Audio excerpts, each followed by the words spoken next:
Ada sebuah kisah yang mungkin tidak akan pernah kamu bayangkan bisa mengubah segalanya, kisah yang tidak dimulai dari gedung pencakar langit atau ruang rapat mewah, melainkan dari sebungkus nasi dan segelas kopi hangat yang diberikan dengan tangan gemetar di sebuah bangku tua Taman Bungkul. Sari tidak melakukannya karena kebiasaan, bukan karena kewajiban. Ia melakukannya karena ada sesuatu yang mencengkeram dadanya dari dalam, seolah ada suara yang berbisik pelan, "Jangan biarkan perempuan tua itu sendirian hari ini." Dan yang tidak diketahui Sari, yang tidak diketahui siapapun, adalah bahwa segelas kopi sederhana itu akan menyalakan sebuah kebenaran yang begitu besar sehingga ketika akhirnya terungkap, seorang jutawan sombong akan berdiri tanpa kata-kata dengan hatinya hancur berkeping-keping di tangannya sendiri. Karena kisah-kisah paling kuat di dunia ini tidak selalu lahir dari kemewahan.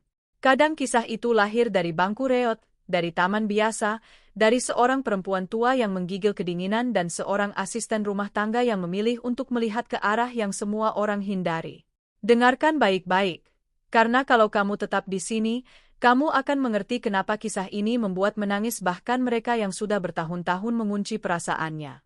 Sari membawa kopi setiap hari untuk seorang perempuan tua yang tidak ia kenal. Dan ketika majikannya mengetahui hal itu, ia langsung menganggapnya sebagai kebodohan, pemborosan waktu, kebiasaan aneh, sampai suatu hari ia melihatnya sendiri dengan mata kepalanya dan dalam sekejap sesuatu di dalam dirinya retak. Bukan karena kopi itu, bukan karena perempuan tuanya, tapi karena cara Sari menyerahkan gelas itu, seolah ia sedang memegang sesuatu yang sangat berharga. Karena cara si nenek memandang Sari, seolah Sari adalah satu-satunya kebaikan yang tersisa di dunia. Dan karena kata-kata yang kemudian didengar sang jutawan, kata-kata sederhana namun menghancurkan yang memaksanya menghadapi sebuah kebenaran yang sudah bertahun-tahun ia sembunyikan. Sebelum kita lanjutkan, izinkan aku bertanya satu hal. Kalau kamu pernah merasa dunia ini melupakan orang-orang baik, subscribe sekarang karena kisah seperti ini akan mengingatkanmu bahwa satu gestur kecil bisa mengubah takdir seseorang. Dan tuliskan di kolom komentar, apa yang akan kamu lakukan jika tahu seseorang yang dekat denganmu diam-diam membantu orang asing di pinggir jalan setiap harinya? Apakah itu akan mengganggumu atau justru menginspirasimu? Tulis jawabanmu karena apa yang akan datang berikutnya akan membuatmu berpikir dengan cara yang berbeda. Sari berusia 28 tahun, berkulit sawo matang, berambut hitam yang selalu diikat rapi ke belakang, dan memiliki sorot mata yang seolah selalu meminta izin untuk sekadar ada. Ia datang ke Surabaya dari Malang, meninggalkan kampung halamannya demi mencari pekerjaan untuk menghidupi putranya Dito yang baru berusia 9 tahun, satu-satunya alasannya untuk bangkit setiap pagi meski tubuh sudah kelelahan. Ia bekerja di Rumah Raka, seorang pengusaha ternama yang namanya dikenal di seluruh kota, pemilik beberapa perusahaan konstruksi, jaringan hotel, dan berbagai investasi, lelaki yang wajahnya sering terpampang di majalah bisnis dengan senyum sempurna namun dalam keseharian hampir tidak pernah menatap mata orang lain. Raka tinggal di kawasan elit dekat Darmo, di sebuah rumah mewah besar dengan jendela kaca lebar yang memantulkan langit seolah dunia luar hanyalah dekorasi. Ia punya supir pribadi, tukang kebun, juru masak, dan asisten rumah tangga senior, namun yang paling terasa di rumah itu bukanlah kemewahan, melainkan kesunyian yang berat, seolah rumah itu penuh dengan kata-kata yang tidak pernah terucap. Sari adalah yang baru, pengganti 2 asisten sebelumnya yang pergi dalam waktu kurang dari 4 bulan.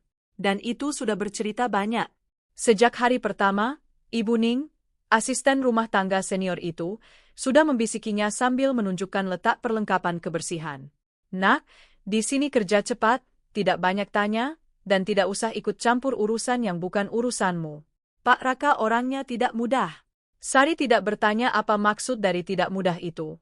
Karena ketika seseorang harus bayar kontrakan, beli obat, dan memastikan anaknya tetap sekolah, ia belajar untuk tidak banyak bertanya.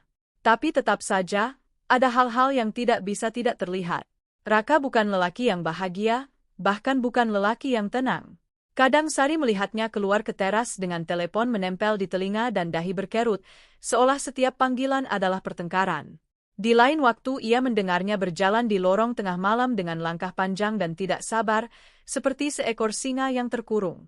Dan di meja makan selalu ada satu piring yang terpasang lebih, satu kursi kosong, seolah ada seseorang yang tidak hadir. Sari memperhatikan semua itu, tapi ia diam. Sampai suatu hari, ketika ia sedang membuang sampah, Raka lewat di dekatnya dan berbicara tanpa menoleh. Jangan buang kantong sampah di tempat sampah besar itu. Pakai yang di belakang. Sari mengangguk. Baik, Pak Raka. Raka berhenti sebentar seolah mengharapkan reaksi yang berbeda. Namamu siapa? Sari, Pak.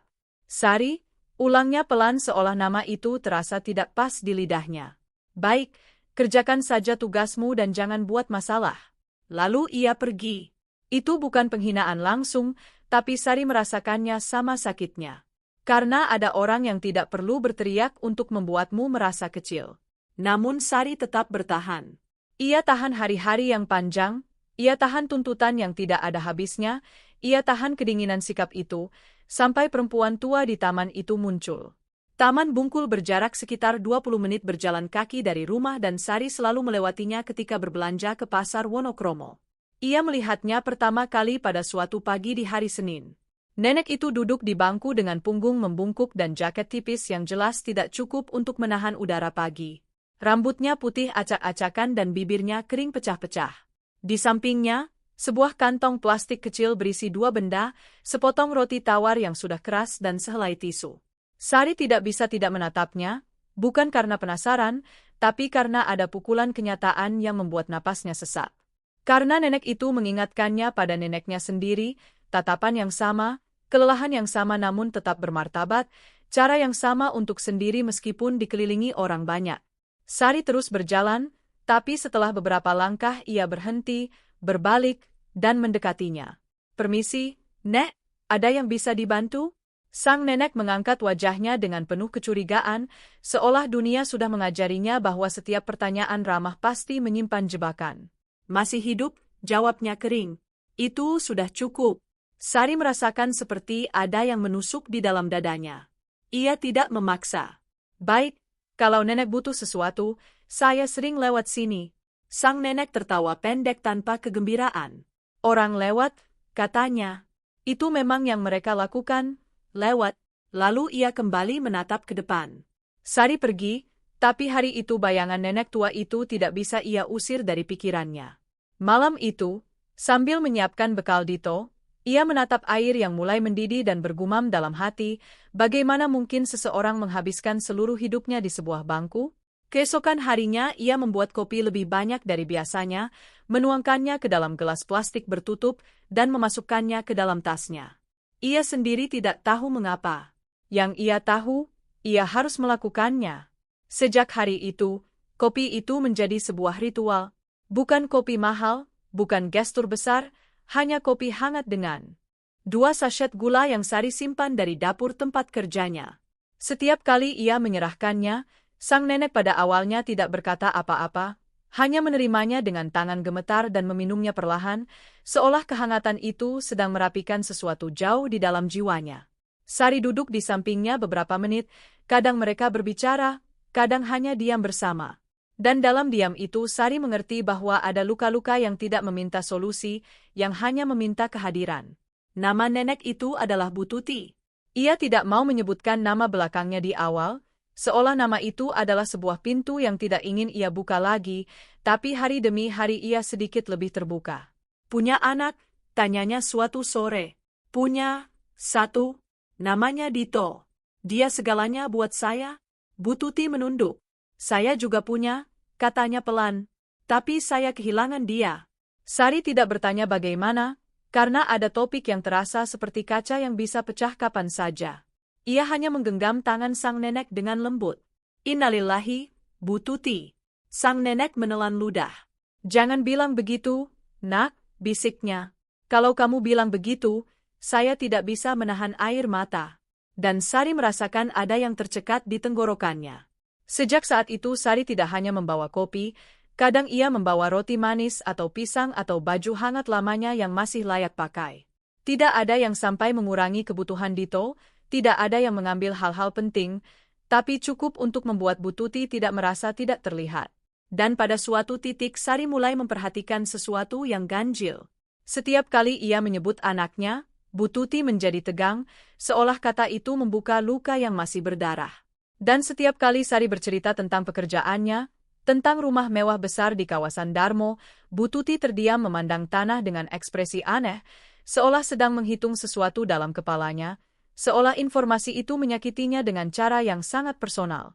Sari memperhatikannya, tapi tidak mengerti, sampai hari ketika Raka mengikutinya. Raka sudah beberapa minggu mengamati hal-hal kecil. Stok makanan di lemari es berkurang sedikit lebih cepat dari biasanya. Kopi habis lebih awal dari seharusnya dan beberapa pagi Sari butuh waktu sedikit lebih lama untuk kembali ketika dikirim untuk sesuatu. Tidak banyak, tapi Raka adalah tipe lelaki yang bahkan menyadari udara yang hilang.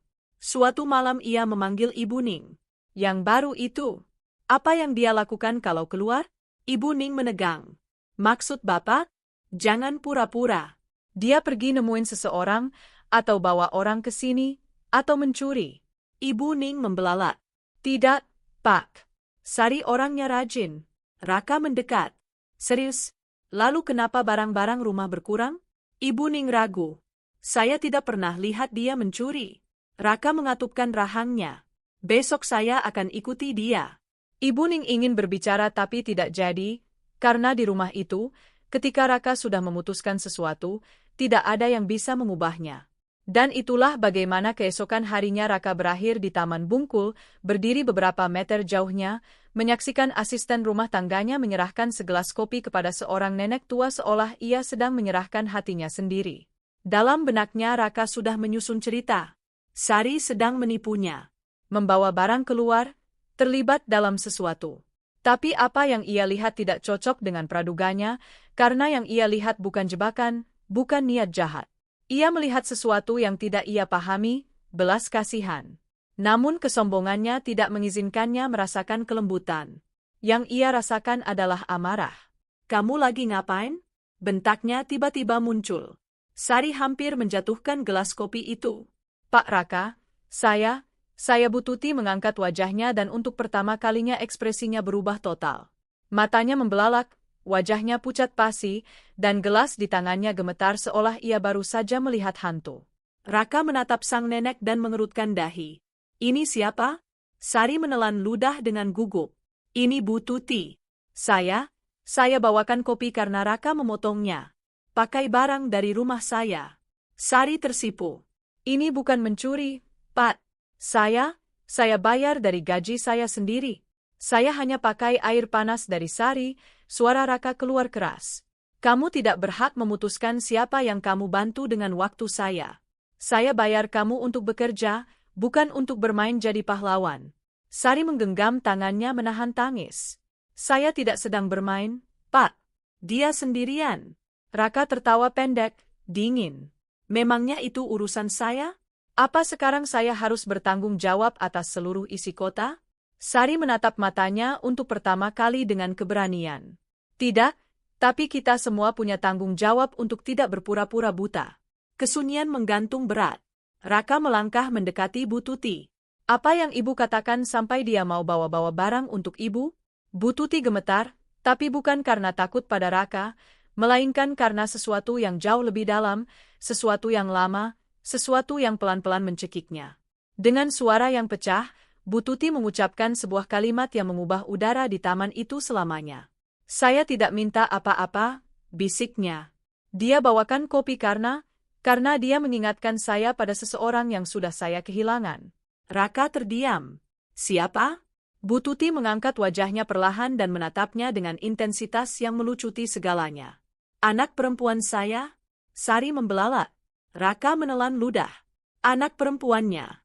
Bu Tuti menekan gelas itu ke dadanya dan dengan air mata yang akhirnya berani jatuh, ia berkata, ya, dan kamu juga mengingatkan saya padanya, Raka. Raka mundur selangkah seolah baru saja dipukul. Bagaimana ibu tahu nama saya? Bu Tuti menarik napas berat karena suaranya pecah. Karena saya melihatmu tumbuh besar.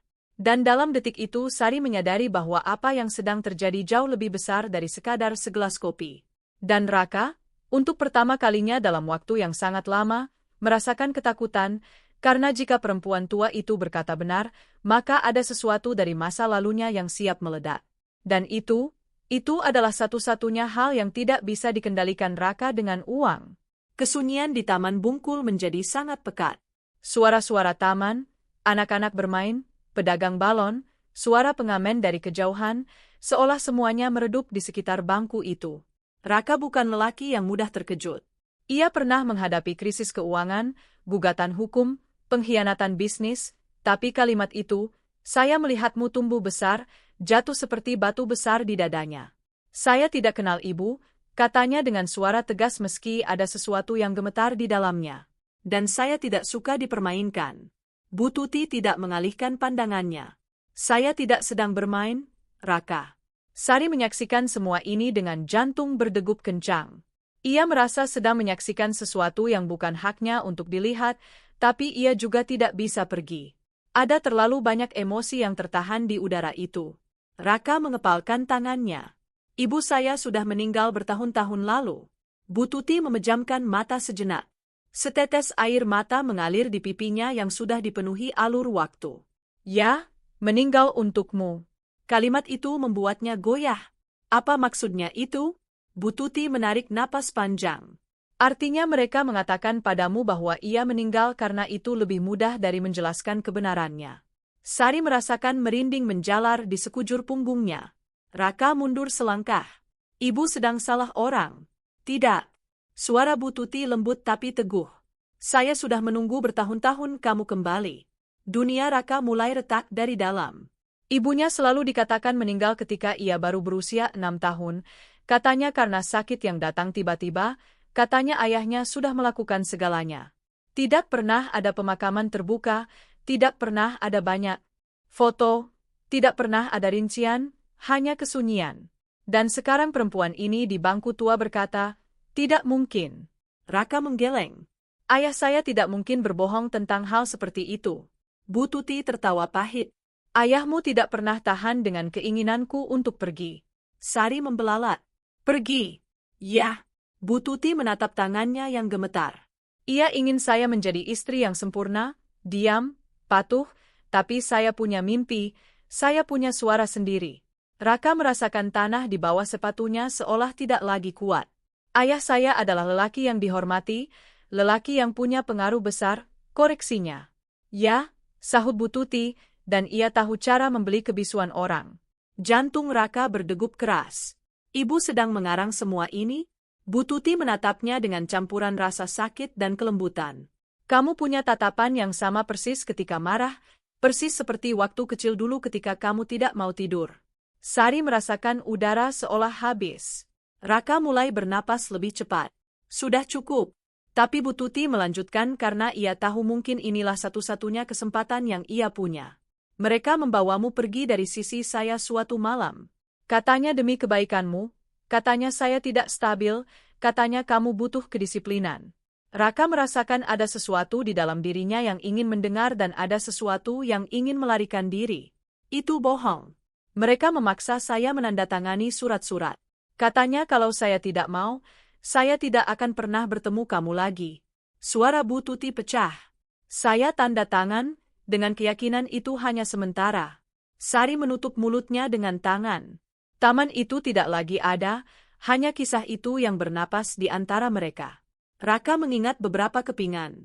Sebuah koper kecil, sebuah pelukan tergesa, suara ayahnya yang berkata, "Ibumu sakit, dia tidak bisa merawatmu."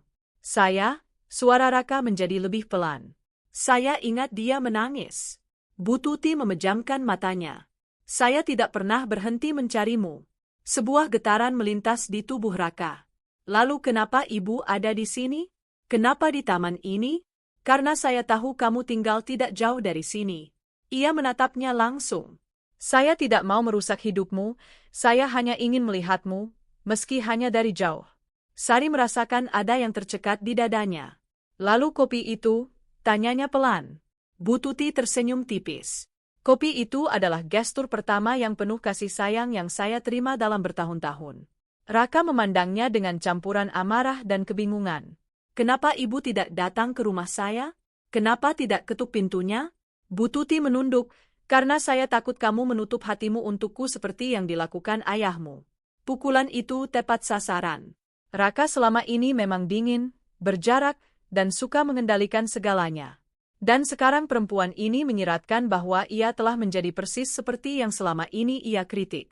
"Tidak ada bukti apapun yang ibu punya, katanya mencoba mendapatkan kembali kendali. Bu Tuti memasukkan tangannya ke dalam tasnya yang sudah usang dan mengeluarkan sebuah amplop tua yang sudah kusut dimakan waktu. Saya simpan ini. Raka mengambilnya dengan tangan yang kaku. Itu sebuah foto. Ia, masih kecil, duduk di atas ayunan, dan perempuan di belakangnya, masih muda, tersenyum. Jantung Raka berhenti sesaat. Foto itu tidak ada di album manapun di rumahnya. Dari mana ibu dapatkan ini? Dari dompet saya. Saya selalu bawa kemana-mana selama ini. Sari melihat wajah sang jutawan itu mulai berubah. Bukan lagi kesombongan, melainkan keraguan. Raka menelusuri gambar itu dengan jarinya. Ini tidak membuktikan apa-apa. Kamu punya bekas luka di lutut kirimu, kata Bu Tuti tiba-tiba. Kamu dapat itu karena jatuh dari ayunan yang sama itu. Saya gendong kamu sambil menangis sampai ke dapur dan saya berjanji akan selalu ada untukmu. Raka merasakan seperti ada yang menghantam perutnya dari dalam. Bekas luka itu memang ada dan tidak ada orang di luar keluarga intinya yang mengetahuinya. Sari menyaksikan lelaki berjas rapi itu mulai kehilangan ketenangan yang selama ini ia jaga. Kalau ini benar, bisiknya, maka seluruh hidupku selama ini. Ia tidak menyelesaikan kalimatnya, karena melanjutkannya berarti menerima bahwa ayahnya telah memisahkannya dari ibunya, bahwa kisah hidupnya tidak lengkap, bahwa identitasnya dibangun di atas sebuah kebohongan dan itu terlalu berat untuk ditanggung. Raka berbalik badan. Saya perlu berpikir, Raka, kata Bu Tuti dengan suara yang rapuh. Saya tidak datang untuk menghancurkanmu. Saya hanya ingin tahu apakah kamu bahagia. Pertanyaan itu adalah yang paling kejam dari semuanya. Apakah ia bahagia? Ia punya uang, prestise, nama besar, tapi kebahagiaan? Sari teringat piring kosong di meja makan, langkah-langkah di tengah malam, kesunyian rumah besar itu. Raka tidak menjawab, ia hanya melangkah beberapa step, tapi sesuatu menghentikannya. Ia berbalik lagi. Kalau ini benar, kenapa ibu tidak pernah mencari jalur hukum? Bu Tuti menarik napas berat karena saya tidak punya sumber daya, karena setelah menandatangani surat-surat itu saya sendirian, karena tidak ada yang mau berhadapan dengan ayahmu. Raka merasakan nama ayahnya mulai terasa lebih berat dari sebelumnya. Sari melangkah maju. Pak Raka, saya tidak tahu apa-apa tentang semua ini. Saya tahu itu, katanya tanpa menatapnya. Taman itu seolah ikut mengamati mereka. Penjual balon lewat tanpa menyadari gempa emosi yang sedang terjadi di bangku itu. Sekarang ibu mau apa? Tanya Raka akhirnya. Bu Tuti menatapnya dengan air mata yang tulus. Tidak ada. Saya tidak mau uangmu, saya tidak mau namamu. Saya hanya ingin mengatakan bahwa saya tidak pernah berhenti mencintaimu. Jantung Raka retak di sebuah tempat yang sudah bertahun-tahun ia baja, karena tidak ada yang pernah mengatakan itu padanya, tidak ada yang pernah menatapnya seperti itu. Dan tiba-tiba ia menyadari sesuatu yang menghancurkan. Ia sudah menghabiskan bertahun-tahun membangun kerajaan bisnis, tapi tidak pernah membangun sebuah rumah yang sungguh-sungguh. Sari merasakan bahwa ia sedang menyaksikan sebuah momen yang akan mengubah segalanya. Raka menarik napas panjang. Saya butuh bukti, dokumen, sesuatu yang bisa mengkonfirmasi ini. Bu Tuti mengangguk. Saya punya. Tidak di sini, tapi saya punya. Sang jutawan menyimpan foto itu di saku dalam jasnya. Saya akan selidiki ini. Suaranya tidak lagi keras, sudah menjadi rentan. Sari merasakan sedikit kelegaan, tapi kemudian Bu Tuti menambahkan sesuatu yang membuat Raka terpaku di tempat. Ayahmu tidak hanya memisahkan aku darimu, ia juga menyembunyikan sesuatu yang lain. Raka menatapnya dengan tegang. Apa? Bu Tuti ragu sesaat bahwa kamu bukan satu-satunya anaknya. Dunia retak lagi. Sari merasakan udara menghilang. Apa maksud ibu? Maksud saya, bisik Bu Tuti, sebelum saya pergi saya sedang mengandung. Kesunyian itu mutlak. Raka merasakan jantungnya hampir copot dari dadanya. Itu tidak mungkin. Itu mungkin. Sari meletakkan tangannya di dadanya. Ibu punya anak lagi. Bu Tuti menunduk. Yah. Raka mundur selangkah. Di mana dia? Air mata akhirnya jatuh tanpa bisa dibendung. Saya kehilangan dia juga. Rasa sakit dalam suaranya begitu dalam sehingga tidak ada yang bisa meragukannya. Ayahmu memastikan saya tidak pernah bertemu dia lagi. Dunia Raka sudah tidak berbentuk lagi. Ia tidak hanya kehilangan seorang ibu, tapi juga seorang saudara yang tidak pernah ia kenal. Masih hidup? Tanyanya dengan suara pecah. Bu Tuti menggeleng perlahan. Saya tidak tahu. Sari merasakan bahwa kisah ini baru saja mulai digali. Raka menatap perempuan di hadapannya. Ia tidak lagi melihatnya sebagai orang asing, ia melihatnya sebagai sebuah kemungkinan, sebagai cermin masa lalu. Dan untuk pertama kalinya dalam bertahun-tahun ia ingin menangis, tapi kesombongan masih berjuang di dalam dirinya. Kalau ini benar, katanya akhirnya, maka ayah saya telah merampas lebih dari sekadar seorang ibu dari saya. Bu Tuti mengangguk. Ia merampas kebenaranmu. Matahari mulai turun perlahan, mewarnai taman dengan warna keemasan. Sari memahami bahwa gestur kecil membawa kopi itu telah membuka sebuah pintu yang sangat besar.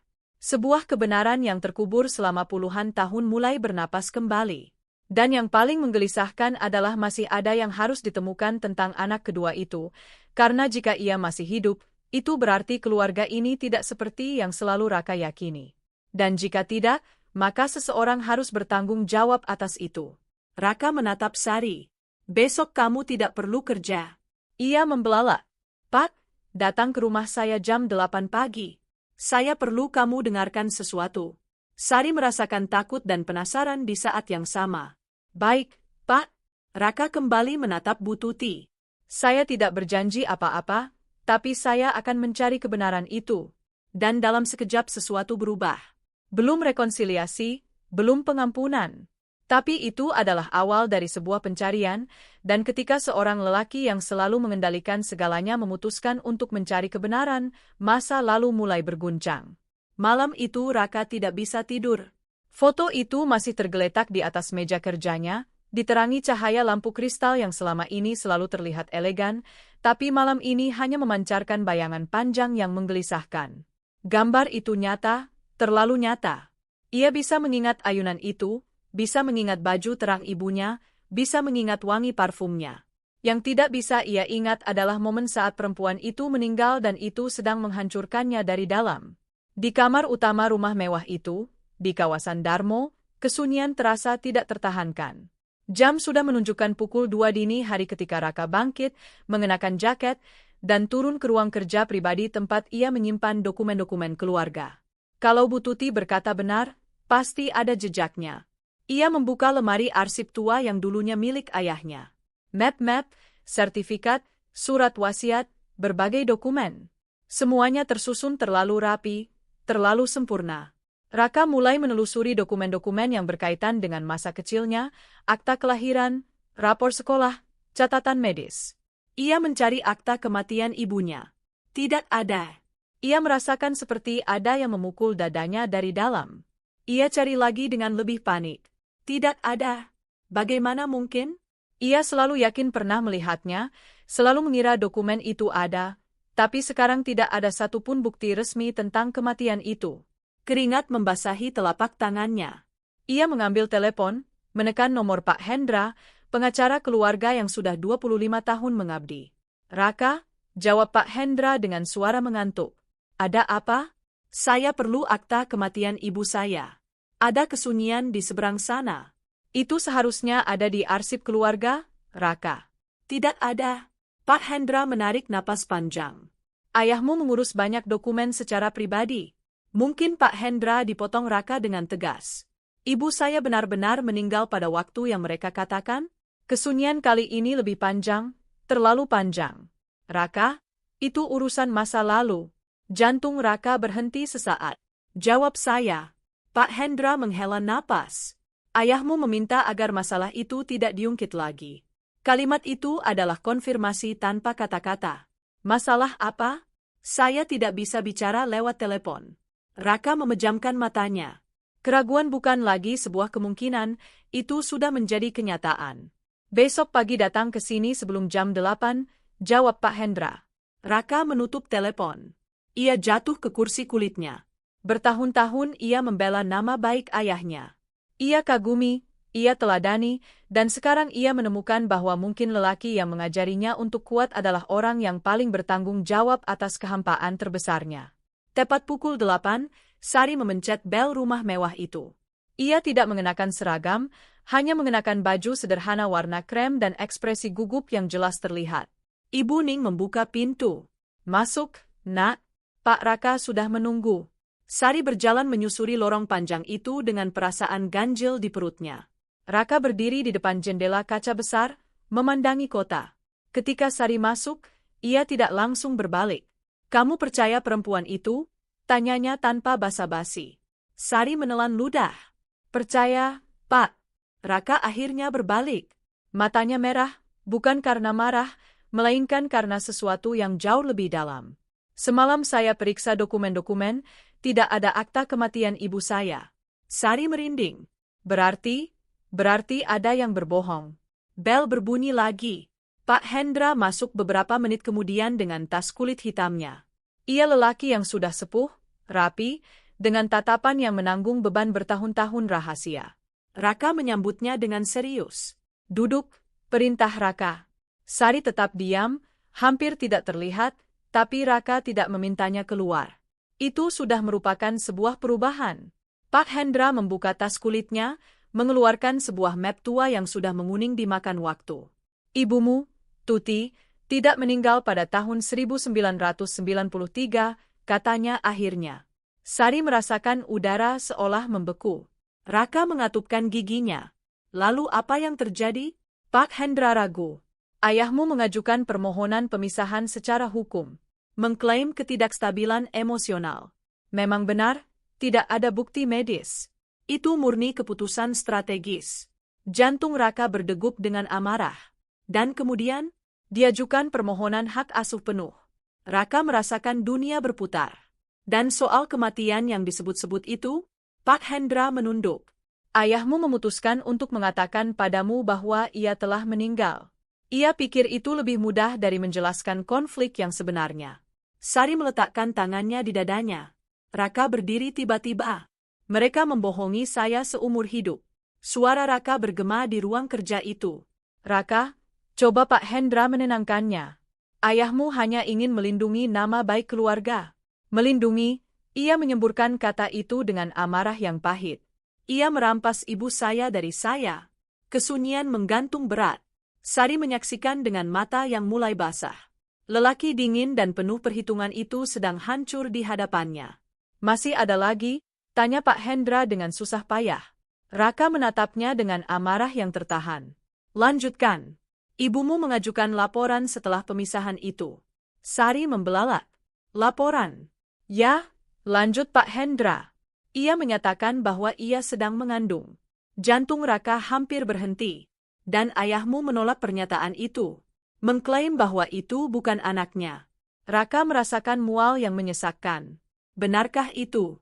Tidak ada tes DNA yang dilakukan. Kasus itu ditutup karena ibumu tidak punya cukup sumber daya hukum." Kesunyian itu menghancurkan. Sari merasakan kisah Bu Tuti mulai terasa masuk akal seutuhnya. "Anak itu lahir?" tanya Raka dengan suara yang hampir tidak terdengar. Pak Hendra menarik napas panjang. "Ya." Dunia berhenti berputar. "Di mana dia?" bisik Raka. Pak Hendra menelan ludah. "Tidak ada catatan lebih lanjut di arsip kami." Raka merasakan dadanya sesak, bagaimana bisa tidak ada catatan? "Setelah gugatan itu, ayahmu membayar kesepakatan di luar pengadilan." Sari merasakan darahnya mendidih. "Kesepakatan?" "Ya. Sebagai gantinya agar Tuti melepaskan semua tuntutan." Raka memejamkan matanya kuat-kuat. Gambaran ayahnya yang selalu tampil tegak dan terhormat di depan umum itu mulai runtuh. "Apakah kamu tahu apa artinya ini?" katanya dengan suara yang retak. "Artinya saya punya saudara di suatu tempat?" Sari melangkah maju dan itu berarti ia tidak berbohong. Raka menatap Sari untuk pertama kalinya dengan sesuatu yang berbeda di matanya. Bukan lagi keangkuhan, melainkan kerentanan. "Saya harus menemukannya." Pak Hendra menggeleng. "Sudah hampir 30 tahun berlalu. Saya tidak peduli." Raka mengambil foto itu lagi. "Saya tidak akan membiarkan uang kembali mengubur kebenaran." Sari merasakan ada sesuatu yang berubah jauh di dalam diri lelaki itu. Ia bukan lagi orang yang tadi mengkritik gesturnya di taman, ia adalah seorang anak yang terluka. "Pak Raka," kata Sari dengan lembut, mungkin Bu Tuti tahu sesuatu yang lebih. Raka mengangguk. Kita temui dia hari ini juga. Beberapa jam kemudian, ketiganya kembali ke Taman Bungkul. Bu Tuti masih duduk di bangku yang sama. Ketika ia melihat Raka mendekat dengan langkah yang penuh tekad, ekspresinya campuran antara takut dan harap. Kita perlu bicara, kata Raka tanpa basa-basi. Bu Tuti mengangguk. Mereka bertiga duduk. Raka menarik napas panjang. Benar, ayah saya berbohong. Ibu tidak meninggal. Air mata memenuhi mata sang nenek. Saya tahu. Saya sudah tahu. Dan bayi itu, lanjutnya. Apa yang terjadi? Wajah Bu Tuti dipenuhi rasa sakit. Ia lahir di sebuah puskesmas di Sidoarjo. Sari merinding. Lalu mereka mengatakan pada saya ada komplikasi, bahwa ia butuh perawatan khusus, bahwa ia akan dipindahkan. Raka merasakan hatinya remuk. Ibu hanya melihatnya sekali saja. Suara sang nenek hampir tidak terdengar. Mereka mengambilnya dari saya. Katanya demi kebaikannya. Sari memejamkan mata. Apa mereka memberikan dokumen apapun? Bu Tuti menggeleng perlahan. Hanya sebuah surat yang mengatakan bahwa anak itu telah diadopsi. Raka merasakan pukulan di dadanya. Diadopsi. Ya, kesunyian itu mutlak. Ibu masih simpan surat itu. Bu Tuti mengangguk. Saya simpan selama bertahun-tahun ini. Raka menatap Cakrawala. Dunia yang ia kenal ternyata dibangun dari kebohongan yang disusun dengan sangat cermat. Saya akan menemukannya. Sari menatapnya. Ada tekad dalam suaranya. Bukan lagi kebanggaan seperti sebelumnya. Ini adalah kebutuhan. Bu Tuti gemetar. Raka, saya tidak mau menyebabkan lebih banyak rasa sakit padamu. Ia menatapnya dengan mata yang mulai basah. Rasa sakitnya sudah ada di sini. Yang saya inginkan adalah kebenaran. Angin berhembus kencang di taman itu. Sari merasakan bahwa kisah ini akan segera menjadi jauh lebih dalam, karena jika anak itu diadopsi, maka seseorang telah tumbuh besar tanpa tahu siapa dirinya sebenarnya. Dan jika Raka menemukannya, tidak ada yang akan kembali sama. Udara di Taman Bungkul sudah tidak sama lagi. Ada sesuatu dalam tatapan Raka yang tidak pernah Sari lihat sebelumnya. Bukan keangkuhan, bukan kendali, melainkan sebuah urgensi yang sunyi yang tidak lahir dari kesombongan melainkan dari kekosongan. Bu Tuti, yang duduk di bangku sambil menggenggam tasnya yang sudah usang seolah di dalamnya tersimpan kepingan terakhir masa lalunya. Suratnya ada di kamar saya, katanya dengan suara gemetar. Saya tidak pernah berani membuangnya. Raka mengangguk. Kita pergi sekarang. Sari ragu sesaat. Ia tidak pernah melihat sang jutawan berjalan secepat itu, tanpa peduli siapa yang melihatnya. Tidak ada lagi postur kaku yang biasa ia tampilkan. Ia tidak tampak seperti lelaki yang biasa memberi perintah di rapat-rapat bernilai miliaran rupiah. Ia tampak seperti seorang anak yang takut terlambat. Bu Tuti tinggal di sebuah kos-kosan sederhana di Sidoarjo, sekitar 25 menit dari taman, sebuah bangunan tua dengan dinding yang catnya sudah mengelupas dan aroma lembab yang menyelimuti. Raka berhenti di depan pintu besi yang sudah berkarat. Tempat itu sama sekali tidak cocok dengan dunia marmer dan kacanya, tapi ia tetap masuk. Kamar itu kecil, sebuah ranjang sederhana, lemari tua, meja dengan lampu usang, dan di dalam sebuah kotak di bawah ranjang tersimpan masa lalu. Bu Tuti berlutut dengan susah payah dan mengeluarkan sebuah kotak kardus yang dibungkus plastik.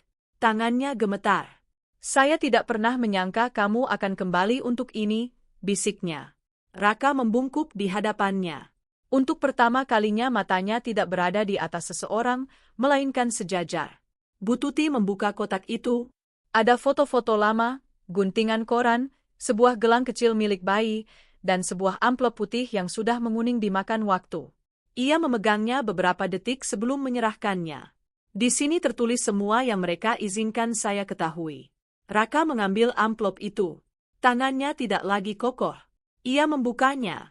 Kertas itu berkerisik saat dibentangkan. Sari mengamati dalam diam. Dokumen itu memiliki cap puskesmas. Pasien perempuan. Tuti. Bayi laki-laki baru lahir. Kondisi stabil. Pemindahan diizinkan. Lebih ke bawah, sebuah catatan yang diketik, bayi laki-laki akan diserahkan melalui prosedur adopsi swasta. Ibu menandatangani penyerahan hak secara sukarela. Raka merasakan darahnya mendidih. Sukarela, Gumam Bu Tuti. Ia menggeleng dengan air mata di matanya. Mereka memaksa saya menandatangani ketika saya masih dalam pengaruh obat bius. Katanya kalau saya tidak mau, saya tidak akan pernah bertemu kamu lagi. Kesunyian itu menghancurkan. Sari merasakan beban yang sangat berat di dadanya. Raka meremas kertas itu sampai kusut. Ini melanggar hukum. Waktu itu tidak ada yang mau mendengarkan perempuan yang tidak punya uang, jawab Bu Tuti. Raka menarik napas panjang. Di sini tertulis nama keluarga yang mengadopsi. Bu Tuti menggeleng. Saya tidak pernah tahu lebih dari itu. Sari mendekat perlahan. Pak Raka, dengan nomor protokolnya mungkin bisa dilacak berkasnya. Raka menatapnya dan dalam tatapannya ada sesuatu yang baru. Rasa hormat. Benar. Ia mengambil teleponnya. Pak Hendra, katanya begitu tersambung. Saya perlu kamu lacak satu prosedur adopsi dari tahun 1996. Puskesmas di Sidoarjo. Ada kesunyian di seberang sana. Itu rumit, Raka. Arsipnya sudah sangat lama. Saya tidak peduli. Temukan. Ia menutup telepon. Ia berbalik ke arah Bu Tuti. Saya tidak akan membiarkan ini begitu saja. Sang nenek menatapnya dengan campuran takut dan harap. Raka, kalau kamu menemukannya, mungkin dia tidak mau tahu apa-apa tentang kita. Kemungkinan itu terasa seperti pukulan yang berat. Karena mencari kebenaran juga berarti menerima kemungkinan penolakan. Tidak masalah, katanya dengan suara teguh. Dia berhak untuk tahu. Sari merasakan bahwa lelaki di hadapannya bukan lelaki yang sama lagi. Ada sesuatu yang lebih manusiawi dalam kata-katanya, sesuatu yang tidak pernah bisa diberikan uang padanya. 2 hari kemudian Pak Hendra menelepon. Saya menemukan sesuatu. Raka sedang berada di ruang kerjanya. Sari membersihkan dalam keheningan tapi telinganya awas. Berkasnya dipindahkan ke sebuah lembaga adopsi swasta, lanjut Pak Hendra. Tutup pada tahun 2003, tapi arsipnya diserap oleh lembaga lain. Raka berdiri. Berikan alamatnya. Sore itu juga Raka dan Sari berkendara menuju sebuah kantor di pusat kota Surabaya. Sari tidak pernah duduk di mobil itu sebagai pendamping, ia selalu duduk di belakang atau naik angkot. Sekarang ia duduk di samping sang jutawan. Kesunyian itu berbeda, bukan tidak nyaman, melainkan penuh makna. Terima kasih, katanya tiba-tiba. Sari menatapnya terkejut. Untuk apa, Pak? Karena kamu tidak menyerah dengan kopi itu. Ia menunduk. Kadang yang kecil mengubah yang besar. Raka mengangguk perlahan. Mungkin seluruh hidupnya ia selalu mencari solusi besar pada hal yang ia butuhkan adalah hal yang sederhana. Mereka tiba di kantor itu. Seorang perempuan menyambut mereka. Kami mencari informasi tentang adopsi dari tahun 1996, kata Raka sambil menunjukkan dokumen. Perempuan itu menelusuri arsip digital dengan sabar. Menit-menit berlalu terasa seperti selamanya. Akhirnya ia mengangkat wajahnya. Ini dia. Raka merasakan jantungnya berdegup di telinganya. Bayi laki-laki. Itu diadopsi oleh sepasang suami istri bermarga Santoso. Sari menahan napas. Apakah mereka tinggal di Surabaya? Tidak. Mereka pindah ke Bandung 2 tahun kemudian. Raka merasakan dunia bergerak. Nama anak itu. Perempuan itu ragu. Secara hukum namanya telah diubah. Sekarang tercatat sebagai Dani Santoso. Dani. Nama itu bergema di dada Raka seperti gema yang tidak dikenal. Usia sekarang 29 tahun. Persis perhitungan yang sudah mereka lakukan. Sari merasakan kisah ini menjadi nyata. Ini bukan sekadar kenangan, ini adalah manusia yang hidup. Bisakah kami mendapatkan alamatnya? Perempuan itu menggeleng. Hanya melalui proses hukum. Raka mengatupkan rahangnya. Kita akan mulai prosesnya. Saat keluar Sari memperhatikan sesuatu. Raka tidak tersenyum. Ia juga tidak euforia. Ia takut. Bapak takut? Tanyanya lembut. Raka tidak langsung menjawab. Saya takut kalau dia membenci saya. Sari merasakan kelembutan. Mungkin tidak. Mungkin iya. Sang jutawan yang tidak pernah takut kehilangan uang, kini takut kehilangan sebuah kesempatan. Malam itu Raka kembali ke kos-kosan. Bu Tuti menunggunya duduk di ranjang. Kamu menemukan sesuatu? Ya. Ia menahan napas. Dia masih hidup. Air mata mengalir tanpa bisa dibendung. Namanya Dani. Tinggal di Bandung. Bu Tuti menutup wajahnya. Alhamdulillah. Alhamdulillah. Raka duduk di sampingnya dan untuk pertama kalinya dalam puluhan tahun ia memeluknya. Sari, yang berdiri di ambang pintu, merasakan seolah dunia berhenti. Pelukan itu tidak elegan, tidak sempurna, canggung, terlambat, tapi nyata. Dan kadang yang nyata jauh lebih berharga dari yang sempurna. Saya akan menemukannya, kata Raka dengan suara teguh. Bu Tuti menatapnya dengan takut.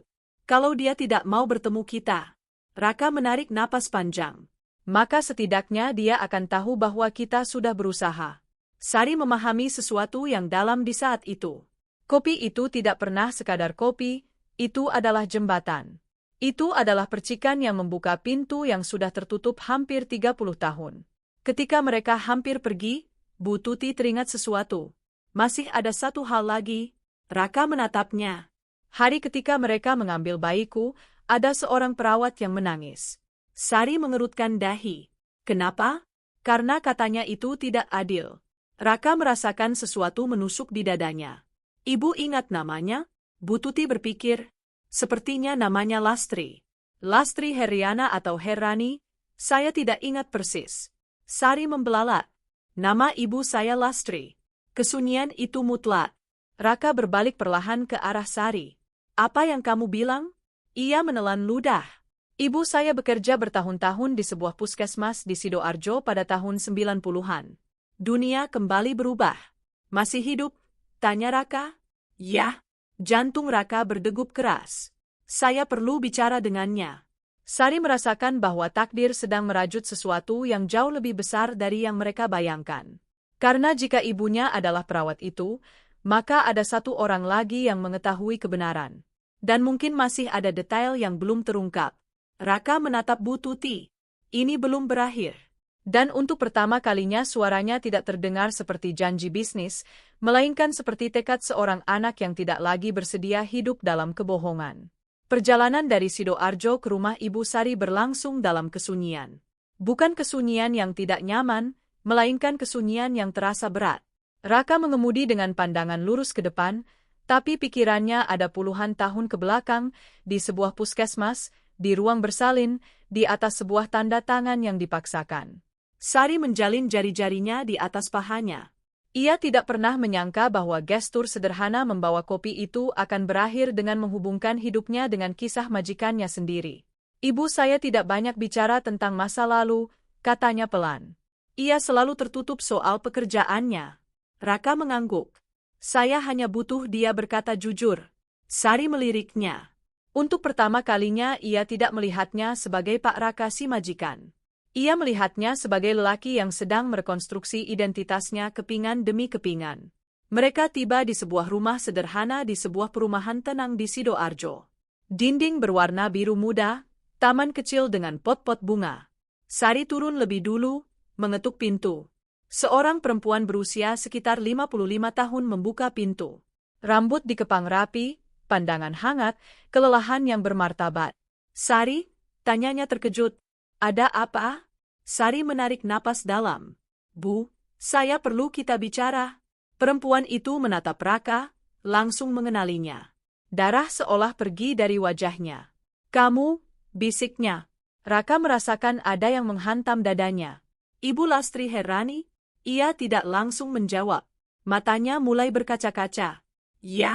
Sari merasakan jantungnya berdegup kencang. Bu, apakah ibu pernah bekerja di puskesmas di Sidoarjo pada tahun 1996?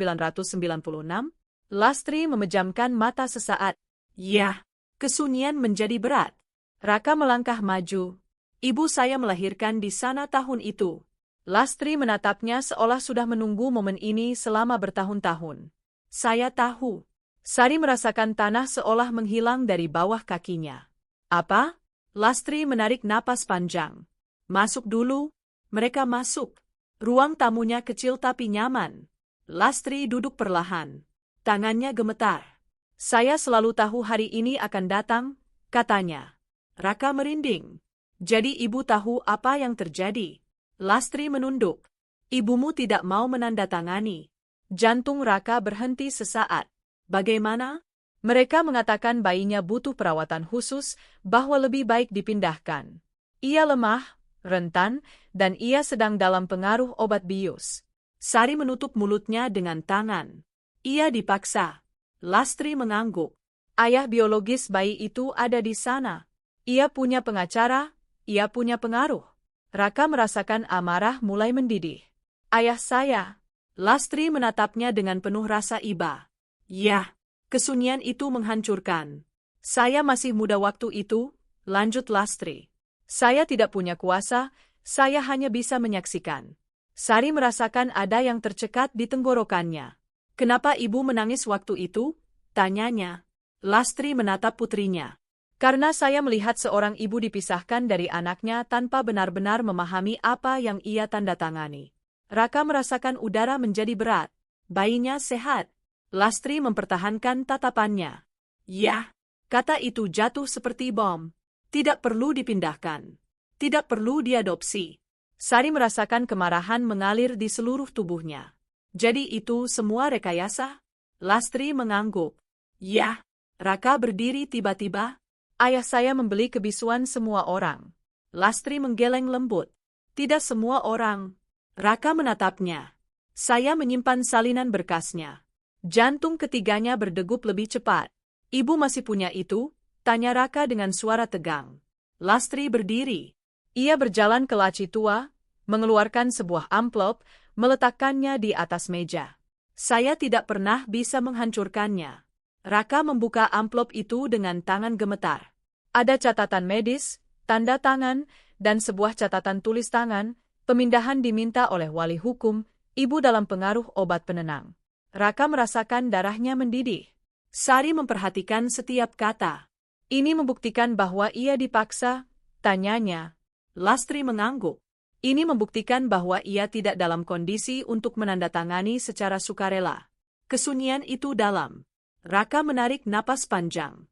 Dengan ini saya bisa membuka kembali kasusnya. Lastri menatapnya dengan hati-hati. Raka, jangan hanya mencari keadilan hukum. Ia mengerutkan dahi. Maksud ibu? Carilah kebenaran emosional. Sari merasakan kalimat itu penting. Lastri melanjutkan, ayahmu bertindak dari rasa takut. Saya tidak membenarkan apa yang ia lakukan, tapi rasa takut melahirkan keputusan yang kejam. Raka mengepalkan tangannya. Takut akan apa? Lastri menatapnya langsung. Takut kehilangan kendali. Takut kehilangan nama baik. Takut kehilanganmu. Kesunyian itu mengungkap banyak hal. Sari memahami sesuatu di saat itu. Ayah Raka tidak bertindak hanya dari kejahatan. Ia bertindak dari obsesi, dari kebutuhan untuk mendominasi. Apakah saudara saya tahu sesuatu? Tanya Raka akhirnya. Lastri menggeleng. Saya tidak yakin. Sari menatap ibunya. Ibu ingat nama perantara adopsinya? Lastri berpikir beberapa detik. Seorang lelaki bernama Pak Agus. Ia bekerja dengan keluarga-keluarga berprofil tinggi. Raka merasakan kisah ini mulai terasa seperti potongan-potongan teka-teki yang gelap. Masih hidup? Saya tidak tahu. Sari merasakan setiap jawaban membuka lebih banyak pertanyaan. Raka mengambil dokumen-dokumen itu. Terima kasih. Lastri menatapnya dengan kelembutan. Saya juga kehilangan sesuatu hari itu. Ia menatapnya terkejut. Saya kehilangan kepercayaan pada sistem. Kesunyian itu menjadi lebih manusiawi. Sari mendekat ke ibunya dan memeluknya. Terima kasih karena ibu tidak diam. Lastri merangkulnya erat. Ibu tidak pernah mau kamu hidup di tengah kebohongan. Raka menyaksikan pemandangan itu dan memahami sesuatu yang menyentuhnya dengan cara yang brutal namun lembut. Cinta tidak selalu sempurna, tapi ketika ia tulus ia bertahan melewati puluhan tahun. Ia berbalik ke Lastri. Apakah ibu bersedia bersaksi jika diperlukan? Lastri menarik napas dalam. Ya. Sari merasakan kebanggaan. Ibunya bukan kaki tangan. Ibunya adalah saksi, dan sekarang ia akan menjadi suara. Saat keluar dari rumah itu Raka berjalan dalam kesunyian. Sekarang kamu akan bagaimana? Tanya Sari. Pergi ke Bandung. Ia menatapnya. Sendirian? Raka ragu sesaat. Tidak menatapnya langsung. Saya mau kamu ikut. Sari membelalak. Saya? Kamu adalah awal dari semua ini. Jantung Sari berdegup kencang. Ia tidak pernah menyangka bahwa ia akan berakhir menjadi bagian dari sesuatu yang sebesar ini. Baik, Raka menarik napas dalam. Besok kita berangkat pagi-pagi. Malam itu, sementara langit Surabaya diwarnai jingga dan ungu, tiga kehidupan berubah pada saat yang sama. Bu Tuti, di kamar kecilnya berdoa dalam keheningan. Lastri di rumah birunya menatap masa lalu dengan rasa bersalah yang sedikit lebih ringan. Dan Raka, di rumah mewahnya memahami untuk pertama kalinya bahwa kekuasaan tidak membuatnya kuat. Kebenarannya membuat. Tapi pertanyaan yang mengambang di udara adalah pertanyaan lain. Bagaimana reaksi Dani ketika ia tahu bahwa kisah hidupnya bukan kisah yang diceritakan padanya? Karena menemukannya hanyalah awal. Yang sulit adalah membuka pintu yang sudah tertutup hampir 30 tahun. Dan kadang tidak semua orang siap mendengar siapa diri mereka sebenarnya. Fajar di Surabaya terasa berbeda pagi itu, bukan karena langitnya lebih cerah, bukan karena udaranya berbeda, melainkan karena untuk pertama kalinya dalam bertahun-tahun Raka terbangun bukan dengan memikirkan bisnis, melainkan dengan memikirkan sebuah nama, Dani. Sari datang tepat waktu dengan ransel kecil dan jantung yang berdegup kencang. Ia tidak pernah sekalipun keluar kota bersama majikannya, apalagi untuk sesuatu yang sepersonal ini. Mobil hitam itu melaju di jalan tol menuju Bandung, sementara kesunyian di antara keduanya penuh dengan pikiran-pikiran yang tidak terucap. Bagaimana kalau dia tidak mau bertemu saya? Tanya Raka tiba-tiba tanpa mengalihkan pandangan dari jalan. Sari butuh beberapa detik untuk menjawab. Maka setidaknya dia akan tahu bahwa ada kebenaran yang lebih besar dari yang diceritakan padanya. Raka mengangguk perlahan. Bertahun-tahun ia mengendalikan kontrak, perusahaan, investasi, tapi sekarang ia menghadapi sesuatu yang tidak bisa ia hitung dengan angka, rasa takut untuk tidak diterima. Mereka tiba siang hari. Pak Hendra berhasil mendapatkan alamat melalui proses hukum awal. Dani Santoso tinggal di sebuah perumahan yang tenang, jauh dari kemewahan yang mencolok, tapi nyaman. Sari memandangi rumah-rumah yang berjajar, pohon-pohon yang terawat, mobil-mobil yang terparkir di depan setiap garasi. Mungkin dia punya kehidupan yang baik, bisiknya. Raka merasakan ada yang tercekat di tenggorokannya. Semoga begitu. Mereka memarkir di depan sebuah rumah berwarna krem dengan balkon kecil. Raka menarik napas dalam sebelum turun. Sesaat ia ragu. Bukan rasa takut fisik, melainkan rasa takut emosional. Ia memencet bel. Detik-detik berlalu terasa selamanya. Pintu terbuka. Seorang lelaki berusia sekitar 29 tahun muncul. Rambut hitam, pandangan teguh, postur tenang, dan ada sesuatu dalam ekspresinya yang membuat dunia berhenti karena ia memiliki mata yang sama dengan Raka. Sari menyadarinya seketika. Dani sedikit mengerutkan dahi. Ya? Raka membuka mulutnya tapi kata-kata tidak keluar. Ia tidak pernah berlatih untuk momen ini. Ia tidak pernah membayangkan bahwa darah bisa saling mengenali seperti ini. Akhirnya Dani berkata, "Ya, siapa yang mencari?" Raka menelan ludah. "Nama saya Raka." Dani menatapnya tanpa mengenalinya. "Tidak ada yang saya kenal dengan nama itu." Sari melangkah maju sedikit. "Kami datang untuk membicarakan sesuatu yang penting." Dani mengevaluasi wajah mereka berdua. Tidak ada ancaman yang ia lihat, tapi ada ketegangan. "Saya sedang bekerja," katanya dengan tegas. "Kalau ini urusan bisnis, saya tidak tertarik." Raka menarik napas dalam. "Ini bukan bisnis, ini urusan pribadi." Dani ragu. Akhirnya ia membuka pintu sedikit lebih lebar. 5 menit, silakan masuk. Ruang tamunya sederhana dan rapi. Di sebuah rak ada foto-foto keluarga. Dani bersama sepasang suami istri yang lebih tua, mereka tersenyum bahagia. Raka merasakan sesuatu yang tidak ia duga. Lega, ternyata Dani dibesarkan dengan kasih sayang. Dani duduk di hadapan mereka. "Baik, ada apa?" Raka merasakan jantungnya menghantam dadanya. "Apakah kamu tahu bahwa kamu diadopsi?" Kesunyian itu langsung hadir. Dani berkedip sekali, lalu 2 kali. "Ya," jawabnya dengan tenang yang mengejutkan. "Orang tua saya tidak pernah menyembunyikannya dari saya." Sari merasakan udara kembali mengalir. Dani menyilangkan lengannya. "Tapi itu apa hubungannya dengan Bapak?"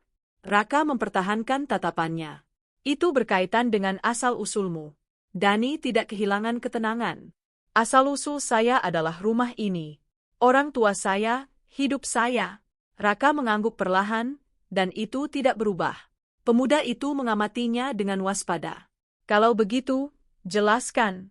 Raka menarik napas dalam. Ibu biologismu bernama Tuti. Dani terdiam. Ekspresi teguhnya mulai retak hampir tidak terlihat. Bagaimana Bapak tahu itu? Karena ia juga ibu saya. Dunia membeku. Sari merasakan waktu berhenti. Dani berdiri tiba-tiba. Apa yang Bapak katakan? Raka juga berdiri, tapi menjaga jarak. Saya katakan bahwa saya adalah kakakmu. Kesunyian itu hampir menyakitkan.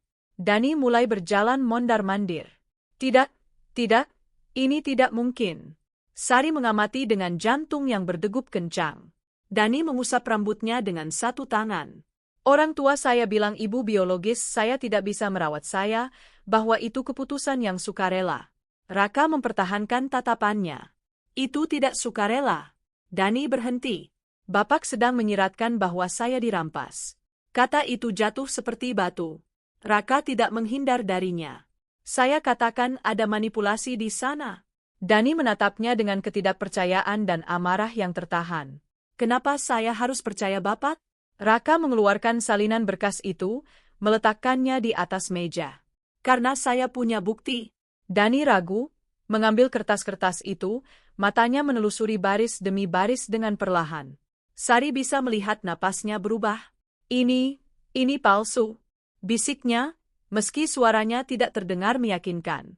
Ada seorang perawat yang bersedia bersaksi, tambah Raka, dan ibu saya tidak pernah berhenti mencarimu. Dani mengangkat pandangannya tiba-tiba. Dia masih hidup? Pertanyaan itu tidak mengandung amarah, melainkan rasa takut. Raka mengangguk. Ya. Dani merasakan dunianya miring. Bertahun-tahun ia membayangkan ibu biologisnya sebagai bayangan, misteri yang tertutup. Dan sekarang mereka mengatakan ia masih hidup dan bahwa ia selalu menginginkannya. Saya perlu, suaranya sedikit retak. Saya perlu berpikir. Sari berbicara untuk pertama kalinya langsung padanya. Kami tidak datang untuk mengambil apapun darimu. Dani menatapnya. Ia mempertahankan tatapannya dengan lembut. Kami datang untuk memberimu pilihan untuk mengetahui kebenaran. Pemuda itu menarik napas dalam. Orang tua angkat saya adalah keluarga saya. Raka mengangguk. Dan tidak ada yang ingin mengubah itu. Dani kembali menatap dokumen itu. Dunianya mulai goyah. Kenapa sekarang? Tanyanya akhirnya. Raka merendahkan suaranya. Karena kebenaran ini terungkap secara kebetulan berkat seseorang yang setiap hari membawakan kopi untuk seorang perempuan yang tidak pernah dilihat siapapun. Dani mengerutkan dahi. Apa? Sari menarik napas dalam dan menceritakan semuanya. Taman itu, kopi itu, pengakuan itu, penyelidikan itu. Dani mendengarkan dalam diam. Ketika selesai, pemuda itu menjatuhkan dirinya ke sofa. Ini terlalu banyak. Raka merasakan dorongan yang aneh. Ia tidak tahu apakah harus memeluknya atau mundur. Ia memilih yang kedua. Kamu tidak harus memutuskan apapun hari ini. Dani menatapnya. Ada sesuatu dalam mata Raka yang bukan kalkulasi, melainkan kerentanan. Dia mau bertemu saya? Tanyanya pelan. Raka merasakan jantungnya seolah berhenti. Ya. Kesunyian itu berbeda. Sekarang bukan penolakan, melainkan ketakutan yang bercampur rasa ingin tahu. Dani menatap foto keluarga di rak, lalu kembali menatap Raka. Saya perlu bicara dulu dengan orang tua saya. Raka mengangguk. Itu memang yang seharusnya. Sari merasakan lega. Ini bukan penutupan yang brutal, ini adalah pintu yang terbuka sedikit. Dani mendekati pintu. Sebelum mereka keluar, ia berkata, kalau ini benar, saya ingin bukti yang pasti.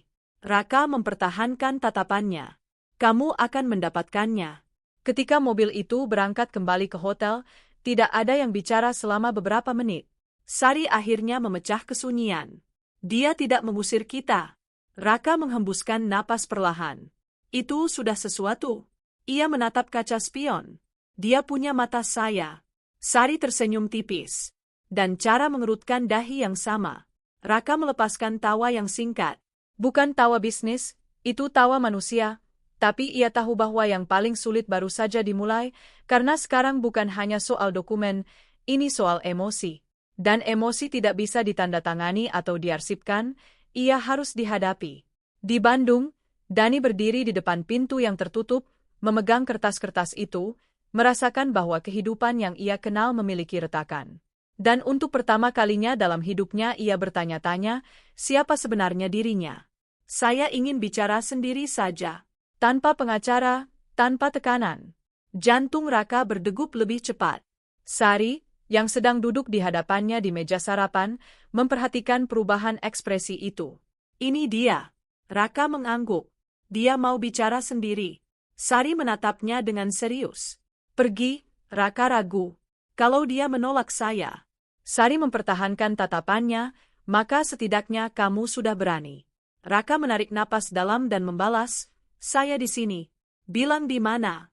Balasan datang beberapa menit kemudian. Taman Graha Indah, jam 11. Takdir seolah mengulang adegan awal, taman lain, bangku lain, percakapan lain yang bisa mengubah segalanya. Dani sudah duduk ketika Raka tiba. Ia tidak mengenakan jas, tidak mengenakan jam tangan mahal, hanya celana jeans dan kemeja sederhana. Raka berhenti di hadapannya. Kemiripan itu tidak bisa diabaikan. Tulang pipi yang sama, garis rahang yang sama. Dani memecah kesunyian. Saya tidak datang untuk bertengkar. Raka mengangguk. Saya juga tidak. Mereka duduk. Sesaat keduanya tidak tahu harus berkata apa. Saya selalu tahu ada sesuatu yang tidak pas. Aku Dani akhirnya. Tapi saya tidak tahu apa itu. Raka mendengarkan tanpa menyela. Saya tidak datang untuk mengambil hidupmu, katanya dengan jujur. Saya hanya ingin kamu punya pilihan untuk mengetahui kebenaran. Dani menunduk. Kenapa sekarang? Raka menarik napas panjang, karena ada seorang perempuan yang tidak pernah dilihat siapapun mengingatkan saya tentang apa artinya tidak menyerah. Dani mengangkat pandangannya. Dia benar-benar mencari saya selama bertahun-tahun ini. Raka mengangguk. Ia tidak pernah berhenti. Kesunyian itu menjadi lembut, tidak lagi tegang. Dani menelan ludah. Dan kamu? Raka ragu sesaat. Saya tidak tahu kamu ada, tapi sekarang setelah saya tahu, saya tidak bisa pura-pura tidak tahu. Kejujuran itu mengubah sesuatu di udara. Dani menarik napas dalam. Saya mau bertemu dia. Kata-kata itu sederhana, tapi beratnya seperti pintu yang sedang terbuka. Raka merasakan dadanya dipenuhi sesuatu yang hangat. Bukan kemenangan, melainkan kelegaan. Sore itu Dani berbicara dengan orang tua angkatnya. Ia menjelaskan keputusannya. Ibu Wati menangis. Pak Budi memeluknya erat. Hatimu besar, katanya. Itu yang paling penting. Dani merasakan bahwa ia tidak sedang kehilangan sebuah keluarga, ia sedang memperluas kisah hidupnya. Ketika mobil itu berangkat menuju Surabaya, Raka memandangi Dani melalui kaca spion dengan campuran haru dan rasa takut. Sari, yang duduk di belakang bersama Dani, merasakan bahwa ia sedang menyaksikan sesuatu yang sakral. Tidak banyak yang dibicarakan, tapi kesunyian itu tidak lagi berat, melainkan penuh harap. Bu Tuti sedang duduk di kamar kecilnya ketika ia mendengar langkah kaki di lorong. Raka membuka pintu perlahan. Dani berdiri di ambang pintu. Waktu seolah berhenti. Bu Tuti mengangkat wajahnya. Mata mereka bertemu. Udara menghilang. Dani, bisiknya seolah nama itu sudah menunggu di bibirnya selama puluhan tahun. Dani merasakan jantungnya menghantam dadanya. Ia sudah membayangkan momen ini berkali-kali sejak mengetahui kebenaran, tapi kenyataannya berbeda. Lebih rapuh, lebih manusiawi. Ia mendekat perlahan. Bu Tuti berdiri dengan susah payah. Tangannya gemetar. Maafkan saya, itu yang pertama ia ucapkan, maafkan saya karena tidak bisa melindungimu. Dani merasakan ada sesuatu yang pecah di dalam dirinya karena yang ia lihat bukan rasa bersalah, melainkan rasa sakit. Itu bukan salah ibu, bisiknya. Air mata mulai mengalir tanpa permisi. Bu Tuti mengulurkan tangannya, tapi tidak berani menyentuhnya. Dani mengambil langkah terakhir dan memeluknya. Itu bukan pelukan yang sempurna, canggung, penuh air mata yang sudah bertahun-tahun tertahan. Sari merasakan dadanya hampir meledak. Raka mengamati dengan mata yang mulai basah, karena pelukan itu tidak hanya menyembuhkan ibunya, tapi juga menyembuhkan dirinya. Bu Tuti menangis tanpa suara. Saya pikirkan kamu setiap hari, bisiknya. Dani memejamkan mata. Saya tidak tahu, tapi saya selalu merasa ada yang kurang. Waktu menjadi tidak relevan. 30 tahun terkompresi dalam satu momen. Raka mendekat perlahan. Dani mengangkat pandangannya. Mereka saling memandang beberapa detik dan tanpa berkata apa-apa mereka berpelukan juga. Itu pelukan yang berbeda, lebih terkendali, tapi penuh pengakuan. Sari memahami sesuatu yang dalam. Keluarga tidak selalu hilang. Kadang ia hanya tersembunyi di balik lapisan kebohongan. Ketika mereka bertiga duduk, kesunyian itu lembut. Dani menatap Raka. Saya tidak tahu bagaimana ini akan berjalan ke depannya. Raka mengangguk. Kita tidak harus memutuskan itu hari ini. Dani menatap Bu Tuti. Saya hanya ingin mengenalnya. Pelan-pelan. Ia tersenyum di antara air matanya. Itu sudah cukup. Sari merasakan kisah ini sedang mencapai sebuah titik cahaya, tapi ia tahu masih ada yang belum selesai. Karena menyembuhkan bukan berarti menghapus masa lalu, melainkan belajar hidup bersamanya. Dan masih ada pertanyaan-pertanyaan yang belum terjawab tentang ayah Raka, tentang keadilan, tentang keputusan-keputusan yang telah menyebabkan begitu banyak rasa sakit. Tapi untuk pertama kalinya kebenaran itu tidak lagi terkubur, ia sedang duduk di ruangan kecil itu dan bernapas. Dan meski masa depan tidak pasti, ada harapan. Dan kadang harapan adalah keajaiban terbesar. Pelukan itu tidak menyelesaikan segalanya, tidak menghapus tahun-tahun yang hilang, tidak mengembalikan lebaran-lebaran yang kosong, tidak menghilangkan luka-luka yang tidak terlihat, tapi ia melakukan sesuatu yang lebih penting. Ia menghentikan pengabaian. Dan kadang itu adalah awal dari penyembuhan. Dani memutuskan untuk tinggal beberapa hari di Surabaya, bukan di kos-kosan, bukan di rumah mewah, melainkan di sebuah hotel kecil di tengah, karena ia butuh ruang untuk memahami apa yang ia rasakan. Raka menghormati itu untuk pertama kalinya dalam hidupnya. Ia tidak mencoba mengendalikan ritme sesuatu, ia membiarkannya mengalir. Sari memperhatikan setiap detail. Lelaki yang sebelumnya memberikan perintah singkat kini bertanya dengan lembut. Apakah kamu nyaman? Butuh sesuatu? Mau bicara atau lebih suka diam? Dani tidak terbiasa dengan kerentanan seperti itu, tapi ia juga tidak menolaknya. Suatu sore mereka bertiga berjalan di Taman Bungkul, taman yang sama, bangku yang sama, kisah yang sama yang dimulai dari segelas kopi. Bu Tuti mengenakan baju hangat baru yang Sari hadiahkan padanya. Dani mengamatinya dalam diam. Ibu selalu ke sini? Tanyanya. Ia mengangguk. Ini adalah cara terdekat yang bisa saya lakukan untuk berada di dekat kalian tanpa mengganggu. Raka merasakan ada yang tercekat di tenggorokannya, dan saya tidak pernah tahu. Bu Tuti menatapnya dengan kelembutan. Jangan salahkan dirimu atas apa yang mereka sembunyikan darimu. Dani menarik napas dalam. Kenapa ibu tidak berjuang lebih keras? Pertanyaan itu bukan tuduhan, melainkan rasa sakit. Bu Tuti mempertahankan tatapannya. Karena ketika segalanya dirampas darimu, kadang yang tersisa hanyalah kemampuan untuk bertahan hidup. Kesunyian itu manusiawi, tanpa celah, tanpa penghakiman, hanya pemahaman. Raka tahu masih ada sesuatu yang tertunda. Nama ayahnya masih mengambang seperti bayangan. Suatu malam, di ruang kerja di rumah mewah itu, ia mengumpulkan Dani dan Sari. Saya tidak mau ini berubah menjadi perang hukum, katanya dengan tegas. Ayah saya sudah tidak ada, ia tidak bisa menjawab lagi. Dani memperhatikannya. Dan kemudian saya mau melakukan sesuatu yang berbeda. Sari merasa penasaran. Raka menarik napas panjang. Saya akan mendirikan sebuah yayasan atas nama ibu kita. Bu Tuti yang hadir di sana membelalakan matanya dengan terkejut. Untuk apa?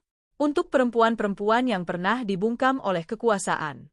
Untuk para ibu yang kehilangan anak-anak mereka karena keputusan yang tidak adil. Dani mengamatinya. Ia tidak lagi hanya melihat seorang pengusaha, ia melihat seorang lelaki yang memilih untuk sembuh daripada membalas dendam. Itu tidak mengubah apa yang sudah terjadi, kata Dani. Tidak, jawab Raka, tapi itu bisa mencegahnya terjadi lagi. Kesunyian itu dipenuhi makna. Sari merasakan air mata di sudut matanya. Ia tidak pernah menyangka bahwa segelas kopi akan berakhir menciptakan sesuatu sebesar ini. Hari-hari berikutnya menunjukkan transformasi yang nyata. Raka mulai mengunjungi Bu Tuti tanpa tergesa-gesa. Ia duduk dan mendengarkan kisah-kisah masa kecilnya. Ia menemukan detail-detail yang tidak pernah ia ketahui sebelumnya, bahwa ia suka tidur sambil memeluk boneka kain, bahwa ia takut gelap, bahwa ia tertawa keras ketika bahagia. Dani juga mendengarkan. Ia mengenali dirinya di beberapa sifat dan di sifat lain ia menemukan perbedaan yang membuatnya unik. Mereka tidak bersaing, tidak mencoba mengisi tempat yang sudah ada yang menempatinya. Mereka belajar untuk hidup berdampingan. Sari mengamati semuanya dengan hati yang penuh karena ia telah menjadi saksi awal dan kini ia melihat buahnya. Namun di balik keindahan hari-hari itu, ada satu hal yang belum terselesaikan dan Raka merasakannya setiap malam ketika ia sendirian di ruang kerjanya. Nama ayahnya. Warisan ayahnya. Kebenaran tentang bagaimana seorang lelaki yang dihormati oleh seluruh kota bisa melakukan hal yang begitu kejam kepada orang-orang yang seharusnya paling ia cintai. Suatu pagi Raka duduk sendirian di teras rumah mewahnya. Langit Surabaya berwarna abu-abu kebiruan, udara masih segar dan Raka memegang cangkir kopinya tanpa meminumnya. Pikirannya sedang jauh, melayang ke masa kecilnya, ke foto-foto di album yang tidak pernah benar-benar lengkap, ke pertanyaan-pertanyaan yang tidak pernah ia berani tanyakan kepada ayahnya semasa hidupnya. Ia ingat ayahnya sebagai lelaki yang selalu berjas rapi, selalu berbicara dengan nada yang tidak terbantahkan, selalu memiliki jawaban untuk segalanya. Ia ingat bagaimana orang-orang di sekitarnya memperlakukan nama ayahnya seperti sebuah mantra, dengan hormat dan sedikit rasa takut.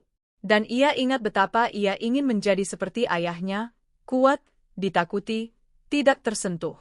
Tapi sekarang duduk di sini dengan kopi yang sudah dingin di tangannya, Raka bertanya-tanya apakah kekuatan yang selama ini ia kagumi itu sesungguhnya hanyalah rasa takut yang berpakaian kekuasaan. Sari muncul dari dalam rumah dengan membawa sarapan yang tidak pernah diminta Raka tapi selalu ia siapkan karena ia tahu majikannya sering lupa makan ketika pikirannya sedang penuh. Ia meletakkan piring di meja teras tanpa berkata apa-apa, lalu hendak kembali masuk. Raka tiba-tiba berbicara. Sari. Ia berhenti. Menurutmu apakah seorang ayah bisa mencintai anaknya tapi pada saat yang sama menghancurkan hidupnya? Sari membutuhkan beberapa detik. Lalu ia duduk di kursi yang biasanya tidak pernah ia duduki di hadapan majikannya. Saya pikir, katanya pelan, orang yang paling menyakiti kita kadang adalah orang yang paling mencintai kita tapi tidak pernah belajar cara mencintai dengan benar. Raka menatapnya. Jadi menurutmu ayah saya mencintai saya? Sari tidak menjawab dengan cepat. Ia menatap cangkir kopinya sendiri yang masih kosong. Saya pikir dia sangat takut kehilangan kamu sampai ia menghancurkan semua orang yang lain untuk memastikan kamu tetap ada di sisinya. Itu bukan cinta yang sehat. Tapi itu mungkin satu-satunya cara ia tahu untuk mencintai. Raka diam cukup lama. Lalu katanya, kamu sangat bijak untuk seseorang yang digaji untuk membersihkan rumah. Sari tertawa kecil. Dan kamu sangat manusiawi untuk seseorang yang selalu pura-pura tidak punya perasaan. Raka menatapnya dengan ekspresi yang sulit dibaca, lalu untuk pertama kalinya ia tertawa benar-benar, tawa yang tidak ada hubungannya dengan bisnis atau pencitraan, tawa yang hanya manusia biasa yang bisa tertawa. Beberapa hari kemudian sesuatu yang tidak terduga terjadi. Pak Hendra menelepon Raka dengan suara yang berbeda dari biasanya. Raka, saya menemukan sesuatu lagi. Kali ini bukan tentang Dani. Raka berdiri dari kursinya. Apa? Ada seseorang yang ingin bertemu kamu. Seseorang yang mengenal ayahmu dari dulu. Bukan dari lingkaran bisnis. Raka mengerutkan dahi. Siapa? Pak Hendra menghela napas. Namanya Pak Slamet. Ia mantan sopir pribadi ayahmu selama hampir 20 tahun. Ia bilang ada sesuatu yang ingin ia ceritakan. Sesuatu yang sudah lama ia simpan. Raka merasakan sesuatu bergerak di dalam dadanya. Berikan alamatnya. Keesokan harinya Raka dan Sari berkendara ke sebuah daerah pinggiran Surabaya. Bukan kawasan yang mewah, rumah-rumah sederhana berjejer dengan ganggang sempit di antaranya. Pak Slamet tinggal di sebuah rumah kecil dengan tembok yang sudah retak-retak di beberapa sudut tapi pekarangannya bersih dan terawat. Seorang lelaki tua berusia sekitar 70-an membuka pintu. Rambutnya putih seluruhnya dan punggungnya sedikit membungkuk, tapi matanya tajam dan sorotnya penuh dengan sesuatu yang belum terucap selama bertahun-tahun. Mas Raka, katanya dengan suara yang sedikit gemetar. Sudah lama saya menunggu hari ini. Raka menatapnya. Pak Slamet? Lelaki tua itu mengangguk. Mari masuk. Ruang tamunya kecil dan sederhana. Ada foto-foto lama di dinding, kalender masjid yang sudah usang, dan aroma kayu tua yang menciptakan suasana seperti memasuki sebuah kenangan. Pak Slamet duduk dengan hati-hati di kursi tuanya. Raka dan Sari duduk di hadapannya. Saya mengenal ayah Mas Raka sejak ia masih membangun bisnis pertamanya, mulai Pak Slamet dengan suara pelan. Saya yang mengantar beliau kemana-mana selama hampir 20 tahun. Saya tahu banyak hal yang tidak diketahui orang lain. Raka menunggu. Pak Slamet menyatukan kedua tangannya di atas lutut. Ada satu malam yang tidak pernah bisa saya lupakan. Tahun 95. Saya disuruh mengantar seorang dokter ke sebuah puskesmas di Sidoarjo. Bukan dokter biasa, ia adalah kenalan lama ayah Mas Raka. Dan saya menunggu di luar selama berjam-jam. Raka merasakan sesuatu mendingin di punggungnya. Ketika dokter itu keluar, ia membawa sebuah amplop tebal. Dan ketika ia masuk ke mobil, ia berkata kepada saya, "Jangan ceritakan ini kepada siapapun, Slamet." Pak Slamet menarik napas dalam. Saya diam. Selama bertahun-tahun saya diam. Karena saya takut, karena saya punya keluarga, karena saya butuh pekerjaan itu. Tapi sekarang saya sudah tua, anak-anak saya sudah mandiri, dan saya tidak mau mati dengan membawa beban ini. Raka merasakan rahangnya mengeras. Dokter itu siapa? Pak Slamet menggeleng. Saya tidak tahu namanya. Tapi saya tahu satu hal lagi. Beberapa bulan setelah malam itu, ayah Mas Raka menyuruh saya mengantar sebuah paket ke sebuah alamat di Bandung. Bukan paket barang biasa. Itu amplop besar yang ditutup rapat. Dan alamat yang dituju adalah sebuah lembaga adopsi swasta. Sari menutup mulutnya. Raka memejamkan matanya sesaat. Jadi ayah saya yang mengatur semuanya secara langsung. Pak Slamet mengangguk perlahan. Saya tidak punya bukti apapun, Mas. Saya hanya punya kesaksian saya, tapi saya mau bersaksi jika diperlukan. Karena saya rasa Bu Tuti berhak mendapatkan pengakuan itu. Raka menatap lelaki tua di hadapannya. Ada sesuatu yang menyentuhnya, seorang lelaki tua yang selama puluhan tahun menyimpan rahasia orang lain dan kini memilih untuk melepaskan bebannya bukan demi keuntungan pribadi melainkan demi keadilan. "Terima kasih, Pak Slamet," katanya akhirnya dengan suara yang tidak sekeras biasanya. "Anda tidak harus melakukan ini." Pak Slamet tersenyum tipis. Saya sudah terlalu lama tidak melakukan apa yang benar. Ini yang terakhir yang bisa saya lakukan. Di perjalanan pulang Sari duduk di samping Raka dan untuk pertama kalinya mereka tidak berbicara tentang Bu Tuti atau Dani atau dokumen-dokumen. Mereka hanya duduk dalam kesunyian yang sudah tidak lagi canggung. "Kamu baik-baik saja?" tanya Sari akhirnya. Raka menatap jalan di depan. "Saya tidak tahu," jawabnya jujur. "Saya selama ini hidup dengan gambaran ayah yang saya kagumi. Sekarang gambaran itu hancur. Tapi anehnya saya tidak merasa kehilangan sesuatu. Saya merasa seperti saya baru saja melepaskan sesuatu yang berat." Sari menatapnya dari samping. Mungkin selama ini kamu memang sedang membawa berat itu tanpa menyadarinya. Raka tidak menjawab. Tapi sesuatu di ekspresinya berubah menjadi lebih ringan. Beberapa hari setelah pertemuan dengan Pak Slamet, Raka mengambil keputusan yang mengejutkan semua orang termasuk Pak Hendra. Ia tidak akan membawa kasus ini ke pengadilan. Bukan karena ia tidak punya bukti, melainkan karena ia memilih jalan yang berbeda. Ia memanggil Bu Tuti, Dani, Sari, dan Pak Hendra ke ruang kerjanya. Ia berdiri di depan mereka dengan sikap yang tidak pernah Sari lihat sebelumnya, tidak ada kekakuan, tidak ada otoritas yang perlu ditegakkan, hanya seorang lelaki yang sudah memutuskan sesuatu dengan seluruh hatinya. "Ayah saya membuat keputusan yang salah," katanya pelan. "Keputusan yang menghancurkan banyak kehidupan. Tapi ia sudah tidak ada dan saya tidak mau menghabiskan sisa hidup saya untuk mengadili seseorang yang sudah pergi." Dani memperhatikannya dengan seksama. "Yang bisa saya lakukan adalah memastikan bahwa warisan yang ia tinggalkan tidak hanya berupa aset dan bisnis, melainkan juga sebuah upaya untuk memperbaiki apa yang bisa diperbaiki." Bu Tuti mendengarkan dengan mata berkaca-kaca. Raka melanjutkan. "Saya akan mendirikan Yayasan Tuti, yayasan yang akan membantu perempuan-perempuan yang menjadi korban ketidakadilan dalam sistem hukum keluarga. Yang membantu para ibu yang kehilangan hak asuh anak-anak mereka melalui proses yang tidak adil. yang memberikan bantuan hukum gratis kepada mereka yang tidak punya suara. Pak Hendra mengangguk perlahan, sudah menyiapkan dokumen-dokumen yang diperlukan. Dani menatap kakaknya. Apakah itu cukup? Raka tidak langsung menjawab. Tidak, katanya akhirnya. Tidak akan pernah cukup untuk menggantikan tahun-tahun yang hilang. Tapi itu adalah yang bisa saya lakukan hari ini. Dan mungkin suatu hari nanti yayasan ini bisa mencegah ibu lain mengalami apa yang dialami ibu kita. Dani menatapnya cukup lama. Lalu perlahan ia mengangguk. Saya mau ikut terlibat. Raka menatapnya dengan sesuatu yang baru di matanya. Bukan hubungan bisnis, bukan kewajiban, melainkan sesuatu yang lebih tulus. Itu yang saya harapkan. Bu Tuti tidak berkata apa-apa. Ia hanya duduk dengan tangan di dadanya dan air mata yang mengalir perlahan tanpa suara. Sari yang duduk di pojok ruangan merasakan bahwa ia sedang menyaksikan sesuatu yang jarang terjadi di dunia ini.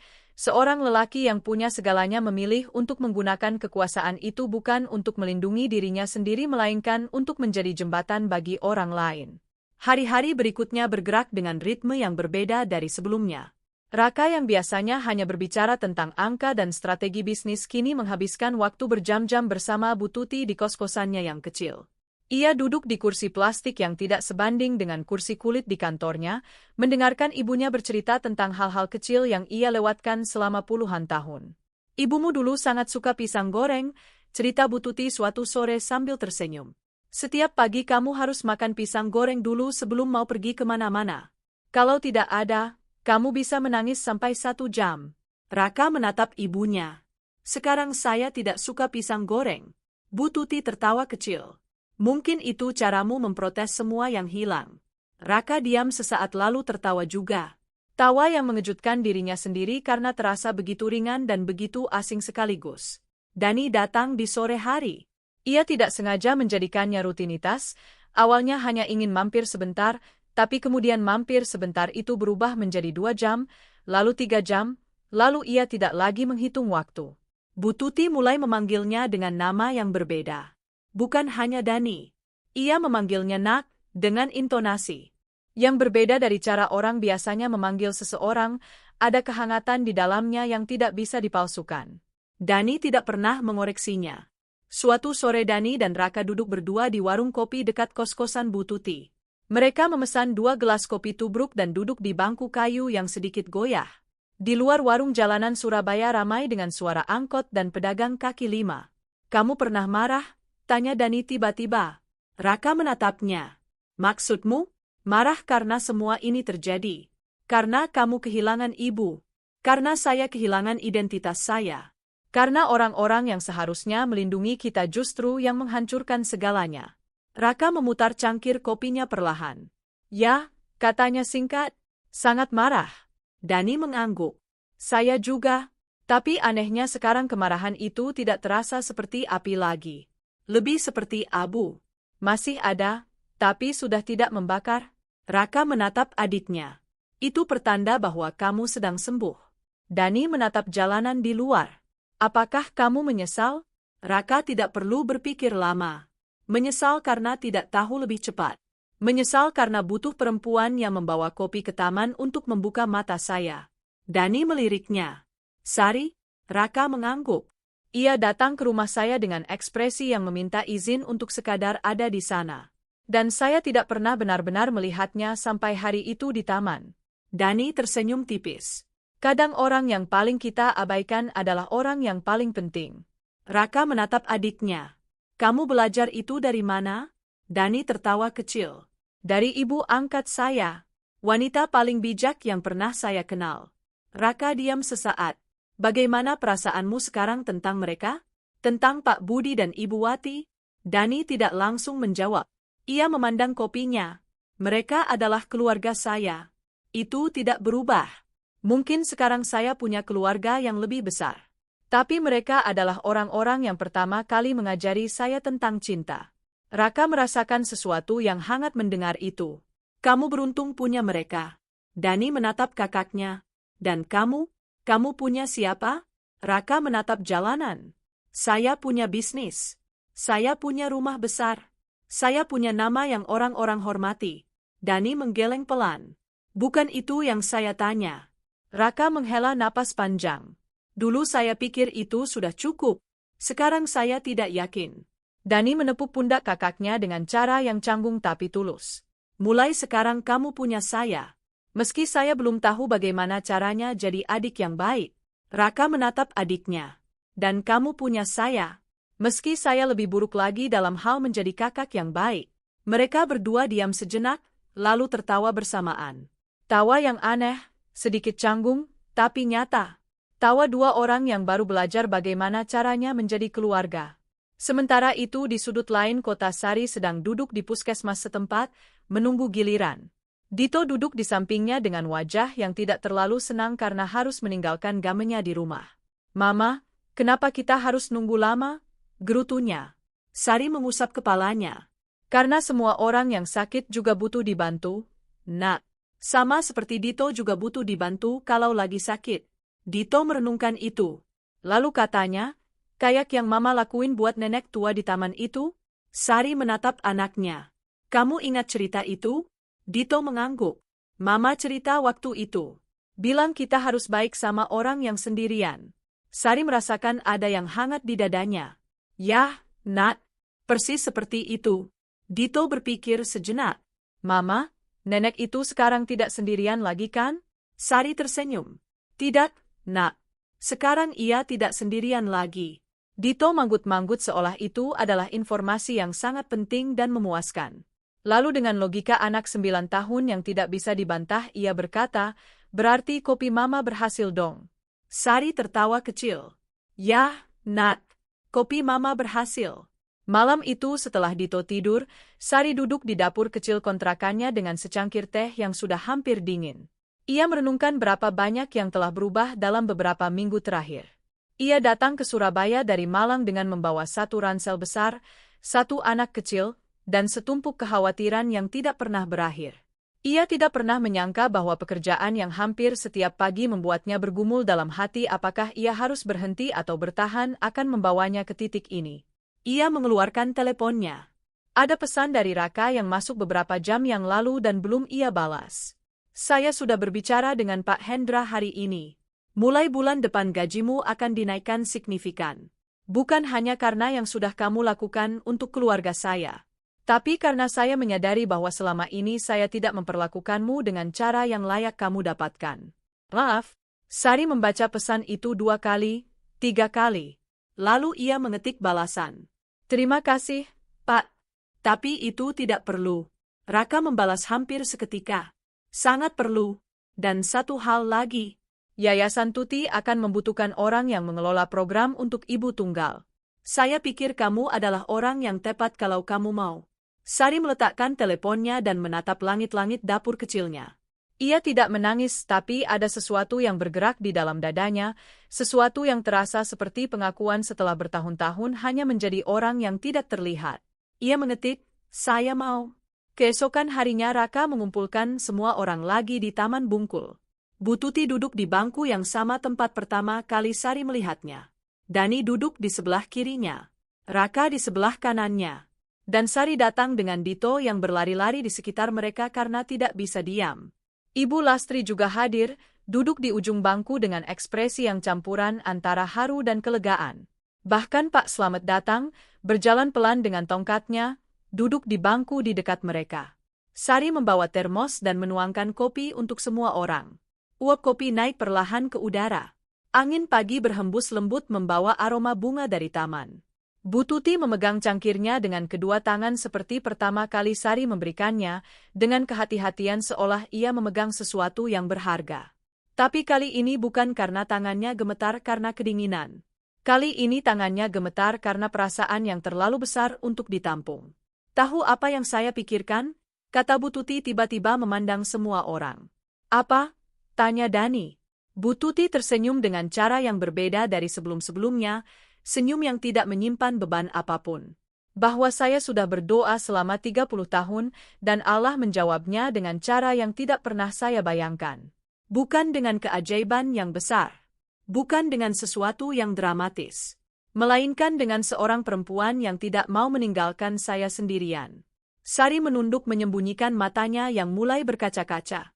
Dito yang sedari tadi berlari-lari tiba-tiba berhenti di depan Bu Tuti dan dengan spontanitas anak kecil yang tidak kenal sopan santun sosial, ia berkata, "Nek, wajahnya kok mirip Dani Om?" Bu Tuti tertawa. Dani tertawa. Raka tersenyum. Dan Sari menyembunyikan tawanya di balik cangkir kopinya. Pak Slamet menggeleng pelan dengan senyum di sudut bibirnya. Bahkan Ibu Lastri yang selama bertahun-tahun hidup dengan rasa bersalah atas apa yang ia saksikan tapi tidak mampu hentikan merasakan sesuatu seperti pengampunan turun perlahan ke pundaknya. Raka menatap semua orang di sekitar bangku itu. Ia tidak pernah membayangkan bahwa hidupnya yang selama ini ia pikir sudah lengkap ternyata menyimpan begitu banyak ruang yang kosong, dan bahwa ruang-ruang itu kini sedang pelan-pelan terisi bukan dengan hal-hal yang ia kejar selama ini, bukan investasi atau proyek besar atau pengakuan publik, melainkan dengan hal-hal sesederhana suara tawa. Di taman pagi, kopi yang dituangkan oleh tangan yang tulus, dan seorang anak kecil yang bertanya pertanyaan yang jujur tanpa mau berpura-pura. Beberapa minggu kemudian Yayasan Tuti resmi didirikan. Upacara pembukaannya sederhana, tidak ada undangan dari kalangan atas, tidak ada liputan media besar, hanya orang-orang yang benar-benar peduli berkumpul di sebuah kantor kecil yang Raka sewa di tengah kota Surabaya. Bu Tuti hadir dengan baju batik biru yang Sari bantu pilihkan. Dani datang dari Bandung khusus untuk hari itu.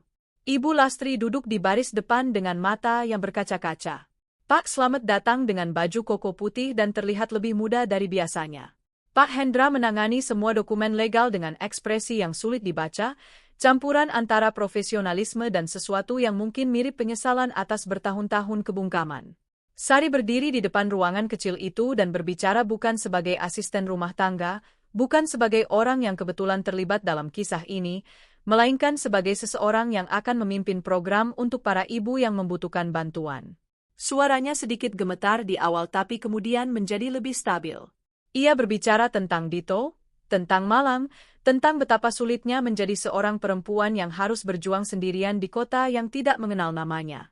Ia berbicara tentang Bu Tuti dan tentang apa yang bisa terjadi ketika seseorang memilih untuk tidak melewati begitu saja orang yang tidak terlihat. Ketika ia selesai bicara ruangan itu hening sesaat. Lalu Bu Tuti bertepuk tangan perlahan dan satu persatu yang lain mengikuti. Raka berdiri terakhir. Ia bertepuk tangan bukan dengan tepukan keras yang biasa orang lakukan untuk pencitraan, melainkan dengan tepukan yang lambat dan penuh makna, tepukan seseorang yang benar-benar sedang menghargai sesuatu. Setelah upacara selesai mereka semua berkumpul di luar, di bawah pohon flamboyan yang bunganya berwarna jingga cerah. Dito berlari-lari mengejar kupu-kupu yang lewat. Bu Tuti duduk di kursi lipat yang Dani siapkan untuknya. Raka berdiri agak terpisah, menatap semuanya dari kejauhan. Sari mendekat membawa 2 gelas kopi dan menyerahkan satu kepada Raka. Ia menerimanya tanpa berkata apa-apa. Mereka berdiri berdampingan dalam kesunyian yang sudah sangat berbeda dari kesunyian di hari-hari awal mereka bertemu. "Apa yang kamu pikirkan?" tanya Sari akhirnya. Raka menatap langit. "Saya memikirkan bahwa selama bertahun-tahun saya membangun gedung-gedung yang tinggi, proyek-proyek yang besar, nama yang orang-orang hormati. Tapi tidak satu pun dari itu yang membuat saya merasa seperti ini." Sari menatapnya. "Seperti apa?" Raka mencari kata yang tepat. "Seperti saya ada di tempat yang benar." Sari tidak berkata apa-apa. Ia hanya memandang ke arah Bu Tuti yang sedang tertawa mendengar sesuatu yang Dani ceritakan. Raka mengikuti pandangannya. Ia memandang ibunya yang tertawa itu, ibunya yang sudah kehilangan begitu banyak namun masih bisa tertawa, dan untuk pertama kalinya dalam hidupnya ia merasakan sesuatu yang ia tidak punya kata untuk mendeskripsikannya secara tepat tapi yang terdekat mungkin adalah syukur. Syukur yang sungguh-sungguh bukan karena ia punya banyak, melainkan karena ia akhirnya tahu apa artinya punya yang penting. Hari-hari setelah itu bergerak dengan cara yang tidak pernah Raka alami sebelumnya. Yayasan Tuti mulai menerima klien pertamanya, perempuan-perempuan dari berbagai latar belakang yang datang dengan kisah yang berbeda-beda tapi memiliki benang merah yang sama, mereka semua pernah merasa tidak punya suara. Sari bekerja setiap hari dengan dedikasi yang bahkan melebihi apa yang ia tunjukkan ketika membersihkan rumah Raka. Karena kali ini ia tidak bekerja karena harus melainkan karena ia mau. Raka mengurangi jam-jam di kantor utamanya dan mulai menghabiskan lebih banyak waktu di kantor yayasan yang kecil itu. Pak Hendra awalnya tidak mengerti tapi kemudian ia menyaksikan sendiri perubahan di wajah Raka dan untuk pertama kalinya dalam 30 tahun bekerja dengan keluarga Raka, ia merasa benar-benar baik-baik saja dengan pilihan yang sedang ia buat.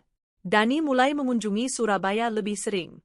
Ia dan Raka menemukan ritme mereka sendiri, tidak seperti kakak adik dalam cerita-cerita yang ideal, melainkan seperti dua orang yang sedang belajar mengenal satu sama lain dari awal. Kadang mereka berbeda pendapat. Kadang ada momen canggung yang tidak mereka tahu harus diisi dengan apa. Tapi mereka tidak melarikan diri dari kecanggungan itu. Mereka membiarkannya ada dan pelan-pelan kecanggungan itu berubah menjadi kenyamanan. Bu Tuti tidak lagi tinggal di kos-kosan. Raka menyewa sebuah rumah kecil yang sederhana untuknya, tidak jauh dari Taman Bungkul, karena ia ingin tetap dekat dengan taman itu. Awalnya Bu Tuti menolak. "Saya tidak mau merepotkan," katanya. Raka menatapnya. "Ibu tidak merepotkan. Ibu hanya menerima yang sudah seharusnya ibu terima dari dulu." Bu Tuti diam cukup lama. Lalu dengan suara yang sangat pelan ia berkata, "Kamu tahu apa yang paling saya syukuri?" Raka menggeleng. Bu Tuti menatap anaknya. "Bukan rumah ini. Bukan bahwa kamu menemukanku. Bukan bahwa Dani ada. Adalah bahwa di tengah semua yang hilang, Allah masih mengirimkan seorang perempuan muda dengan segelas kopi untuk mengingatkan saya bahwa saya masih ada." Raka merasakan ada yang menghangat di matanya. Ia tidak berkata apa-apa. Ia hanya duduk lebih dekat dengan ibunya dan untuk pertama kalinya dalam hidupnya tidak merasa perlu untuk mengisi kesunyian dengan kata-kata. Suatu hari Sari menerima sebuah telepon yang tidak ia duga. Suara di ujung sana adalah seorang perempuan yang memperkenalkan dirinya sebagai wartawan dari sebuah media lokal. Ia mengatakan bahwa ia mendengar tentang Yayasan Tuti dan ingin menulis sebuah cerita tentangnya. Sari menjawab dengan hati-hati. Ia menutup telepon lalu pergi ke kantor Raka. "Pak Raka, ada wartawan yang mau menulis tentang yayasan kita." Raka menatapnya. "Apa yang kamu katakan?" "Saya belum mengiyakan. Saya mau tanya dulu ke Bapak." Raka berpikir sesaat. "Cerita siapa yang akan ditulis?" Sari menggeleng. "Saya belum tanya detail." Raka berdiri dan berjalan ke jendela. "Kalau ceritanya tentang yayasan dan tentang perempuan-perempuan yang kami bantu, mungkin bisa membantu lebih banyak orang tahu. Tapi kalau ceritanya tentang saya atau tentang keluarga saya, maka tidak." Sari mengangguk. "Saya pikir begitu juga." Raka berbalik. Telepon kembali wartawan itu.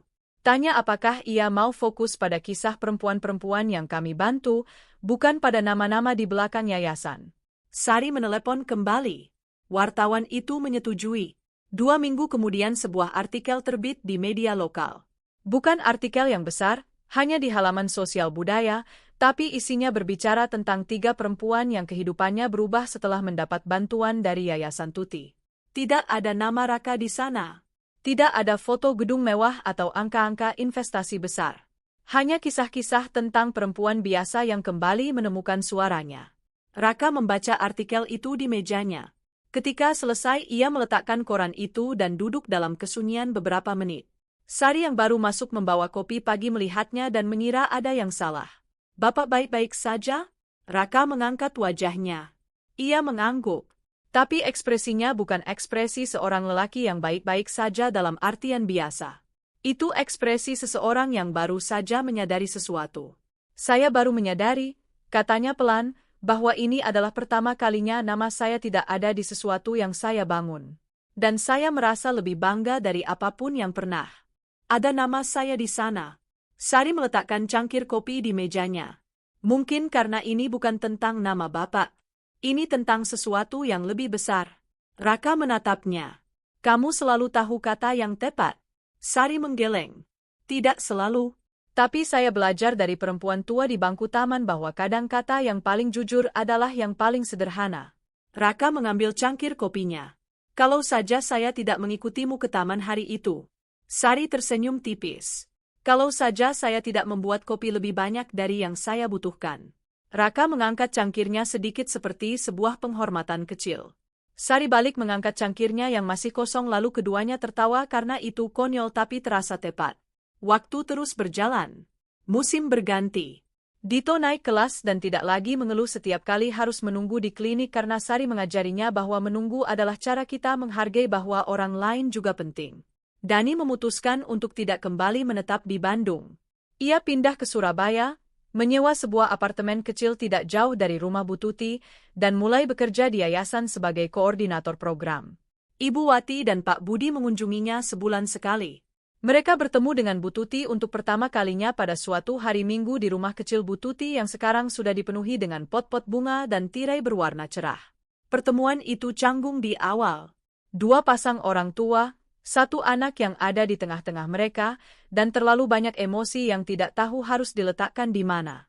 Tapi kemudian Ibu Wati yang memecah kesunyian dengan cara yang tidak terduga. Ia berkata kepada Bu Tuti, "Terima kasih sudah melahirkan anak yang begitu baik." Bu Tuti menatapnya dan sesuatu di matanya melembut.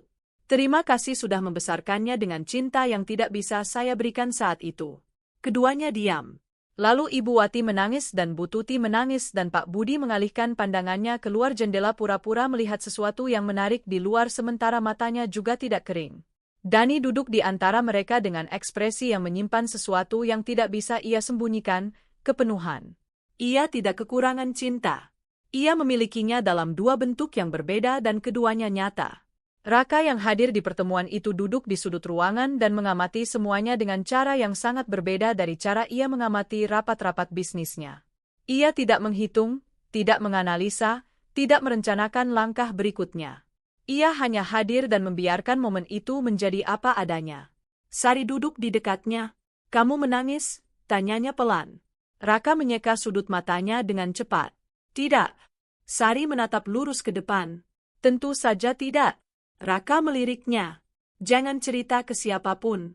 Sari menahan senyumnya. "Cerita apa?" "Tidak ada yang terjadi." Raka mengangguk pelan. "Tepat, tidak ada yang terjadi." Dan keduanya duduk dalam kesunyian yang dipenuhi pengertian. Suatu sore, beberapa bulan setelah semuanya bermula, Sari kembali ke Taman Bungkul sendirian. Bukan untuk membawa kopi kepada siapapun. Ia hanya ingin duduk di bangku itu, bangku yang sama, dan merasakan udara di sana. Taman itu ramai seperti biasanya. Anak-anak berlarian. Pengamen memainkan gitarnya di dekat air mancur. Seorang pedagang bakso mendorong gerobaknya sambil berseru-seru. Sari duduk dan menutup matanya sejenak. Ia membayangkan dirinya beberapa bulan yang lalu, berjalan melewati taman ini dengan pikiran yang penuh tentang tagihan dan uang sekolah Dito dan pertanyaan apakah ia sudah cukup baik sebagai ibu. Dan ia membayangkan Bu Tuti duduk di bangku yang sama ini, sendirian, dengan roti tawar yang sudah keras dan tisu di kantong plastik. Betapa dekatnya dua kehidupan yang berbeda bisa berpapasan tanpa pernah benar-benar bertemu jika satu orang memilih untuk tidak berhenti. Sari membuka matanya. Di seberang taman ia melihat seorang perempuan tua duduk sendirian di bangku lain. Tidak ia kenal, tidak ada hubungannya dengan kisah ini. Perempuan itu hanya duduk, menatap ke depan, dengan tatapan yang Sari kenal betul. Tatapan seseorang yang sudah lama tidak benar-benar dilihat. Sari berdiri. Ia berjalan ke arah gerobak penjual minuman yang ada di ujung taman. Ia membeli 2 gelas kopi dengan uang yang ada di sakunya. Lalu ia berjalan mendekati perempuan tua itu. "Permisi, Nek," kata Sari dengan senyum yang tulus. "Boleh saya duduk di sini?" Perempuan tua itu mengangkat wajahnya dengan ekspresi yang tidak jauh berbeda dengan ekspresi Bu Tuti di hari pertama itu.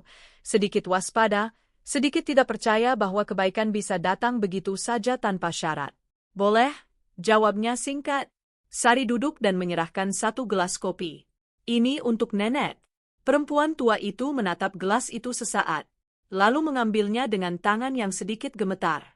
"Terima kasih," bisiknya pelan. Sari tersenyum. "Sama-sama, Nek." Mereka duduk berdampingan dalam kesunyian yang nyaman. Angin sore berhembus membawa aroma bunga dan tanah basah. Uap kopi naik perlahan. Dan Sari merasakan bahwa ia mengerti sekarang, benar-benar mengerti, bahwa kebaikan bukan sesuatu yang dilakukan sekali lalu selesai. Kebaikan adalah sebuah kebiasaan, sebuah cara hidup, sebuah pilihan yang harus dibuat ulang setiap hari bahkan ketika lelah, bahkan ketika tidak ada yang melihat, bahkan ketika dunia tidak memberikan tepuk tangan. Karena di suatu tempat selalu ada seseorang yang sedang duduk sendirian dan menunggu untuk diingatkan bahwa ia masih ada. Dan kadang pengingat itu tidak butuh banyak. Kadang hanya butuh segelas kopi yang diberikan oleh seseorang yang memilih untuk tidak melewati begitu saja. Hidup tidak mengembalikan waktu yang hilang. Tidak ada mesin yang bisa memutar balik 30 tahun kepiluan Bu Tuti. Tidak ada cara untuk mengembalikan masa kecil yang seharusnya Raka jalani bersama ibunya. Tidak ada yang bisa mengisi kekosongan yang Dani rasakan setiap kali ia bertanya-tanya dari mana sesungguhnya ia berasal. Tapi hidup menawarkan sesuatu yang berbeda. Ia menawarkan hari ini. Sebuah hari di mana Bu Tuti terbangun di rumah kecilnya dan mencium aroma kopi dari dapur karena Dani sudah datang lebih awal dan membuatkan kopi untuknya. Sebuah hari di mana Raka pergi bukan ke kantor utamanya melainkan ke kantor yayasan yang kecil untuk mendengarkan langsung kisah perempuan-perempuan yang datang meminta bantuan. Sebuah hari di mana Sari berjalan ke taman bukan karena tugasnya melainkan karena pilihannya, dan duduk di bangku itu, dan minum kopi, dan menjadi orang yang hadir. Sebuah hari di mana Dito pulang sekolah dan berlari ke arah neneknya, karena sekarang ia punya nenek yang menunggu di rumah kecil dekat taman, dan memeluknya dengan cara anak-anak memeluk, sepenuhnya dan tanpa reservasi. Dan Bu Tuti memeluk balik anak 9 tahun itu dan dalam pelukan itu ia merasakan sesuatu yang selama 30 tahun terakhir ia pikir sudah tidak akan pernah ia rasakan lagi. Ia merasa seperti pulang. Bukan pulang ke tempat yang sudah ada, melainkan pulang ke perasaan bahwa ia diinginkan, bahwa kehadirannya berarti, bahwa hidupnya memiliki bobot yang tidak bisa diukur dengan apapun. Itulah yang dimulai oleh segelas kopi. Bukan hanya kisah, bukan hanya reuni, melainkan sebuah pengingat bahwa di tengah dunia yang terus bergerak terlalu cepat dan sering melupakan yang lemah dan yang sendiri, selalu ada pilihan untuk berhenti. Selalu ada pilihan untuk melihat. Selalu ada pilihan untuk berkata, "Saya di sini, saya tidak akan meninggalkanmu." Dan pilihan itu, sesederhana apapun kelihatannya, bisa mengubah segalanya. Kalau kisah ini menyentuh sesuatu di dalam hatimu, kalau kamu pernah merasakan bahwa dunia ini terlalu dingin dan terlalu sibuk untuk memperhatikan yang sendirian, ingatlah satu hal. Kamu bisa menjadi kopi hangat di hari yang dingin milik seseorang. Kamu tidak perlu punya banyak. Kamu hanya perlu mau berhenti sebentar dan melihat. Karena kita tidak pernah tahu pintu mana yang akan terbuka ketika kita memilih untuk tidak melewati begitu saja. Terima kasih sudah menemani kisah ini sampai akhir. Kalau cerita ini meninggalkan sesuatu di dadamu, bagikan kepada seseorang yang mungkin sedang membutuhkannya hari ini. Dan tuliskan di kolom komentar, pernahkah sebuah gestur kecil mengubah hidupmu atau hidup orang lain? Karena kadang yang terlihat tidak penting adalah tepatnya hal yang menyelamatkan segalanya.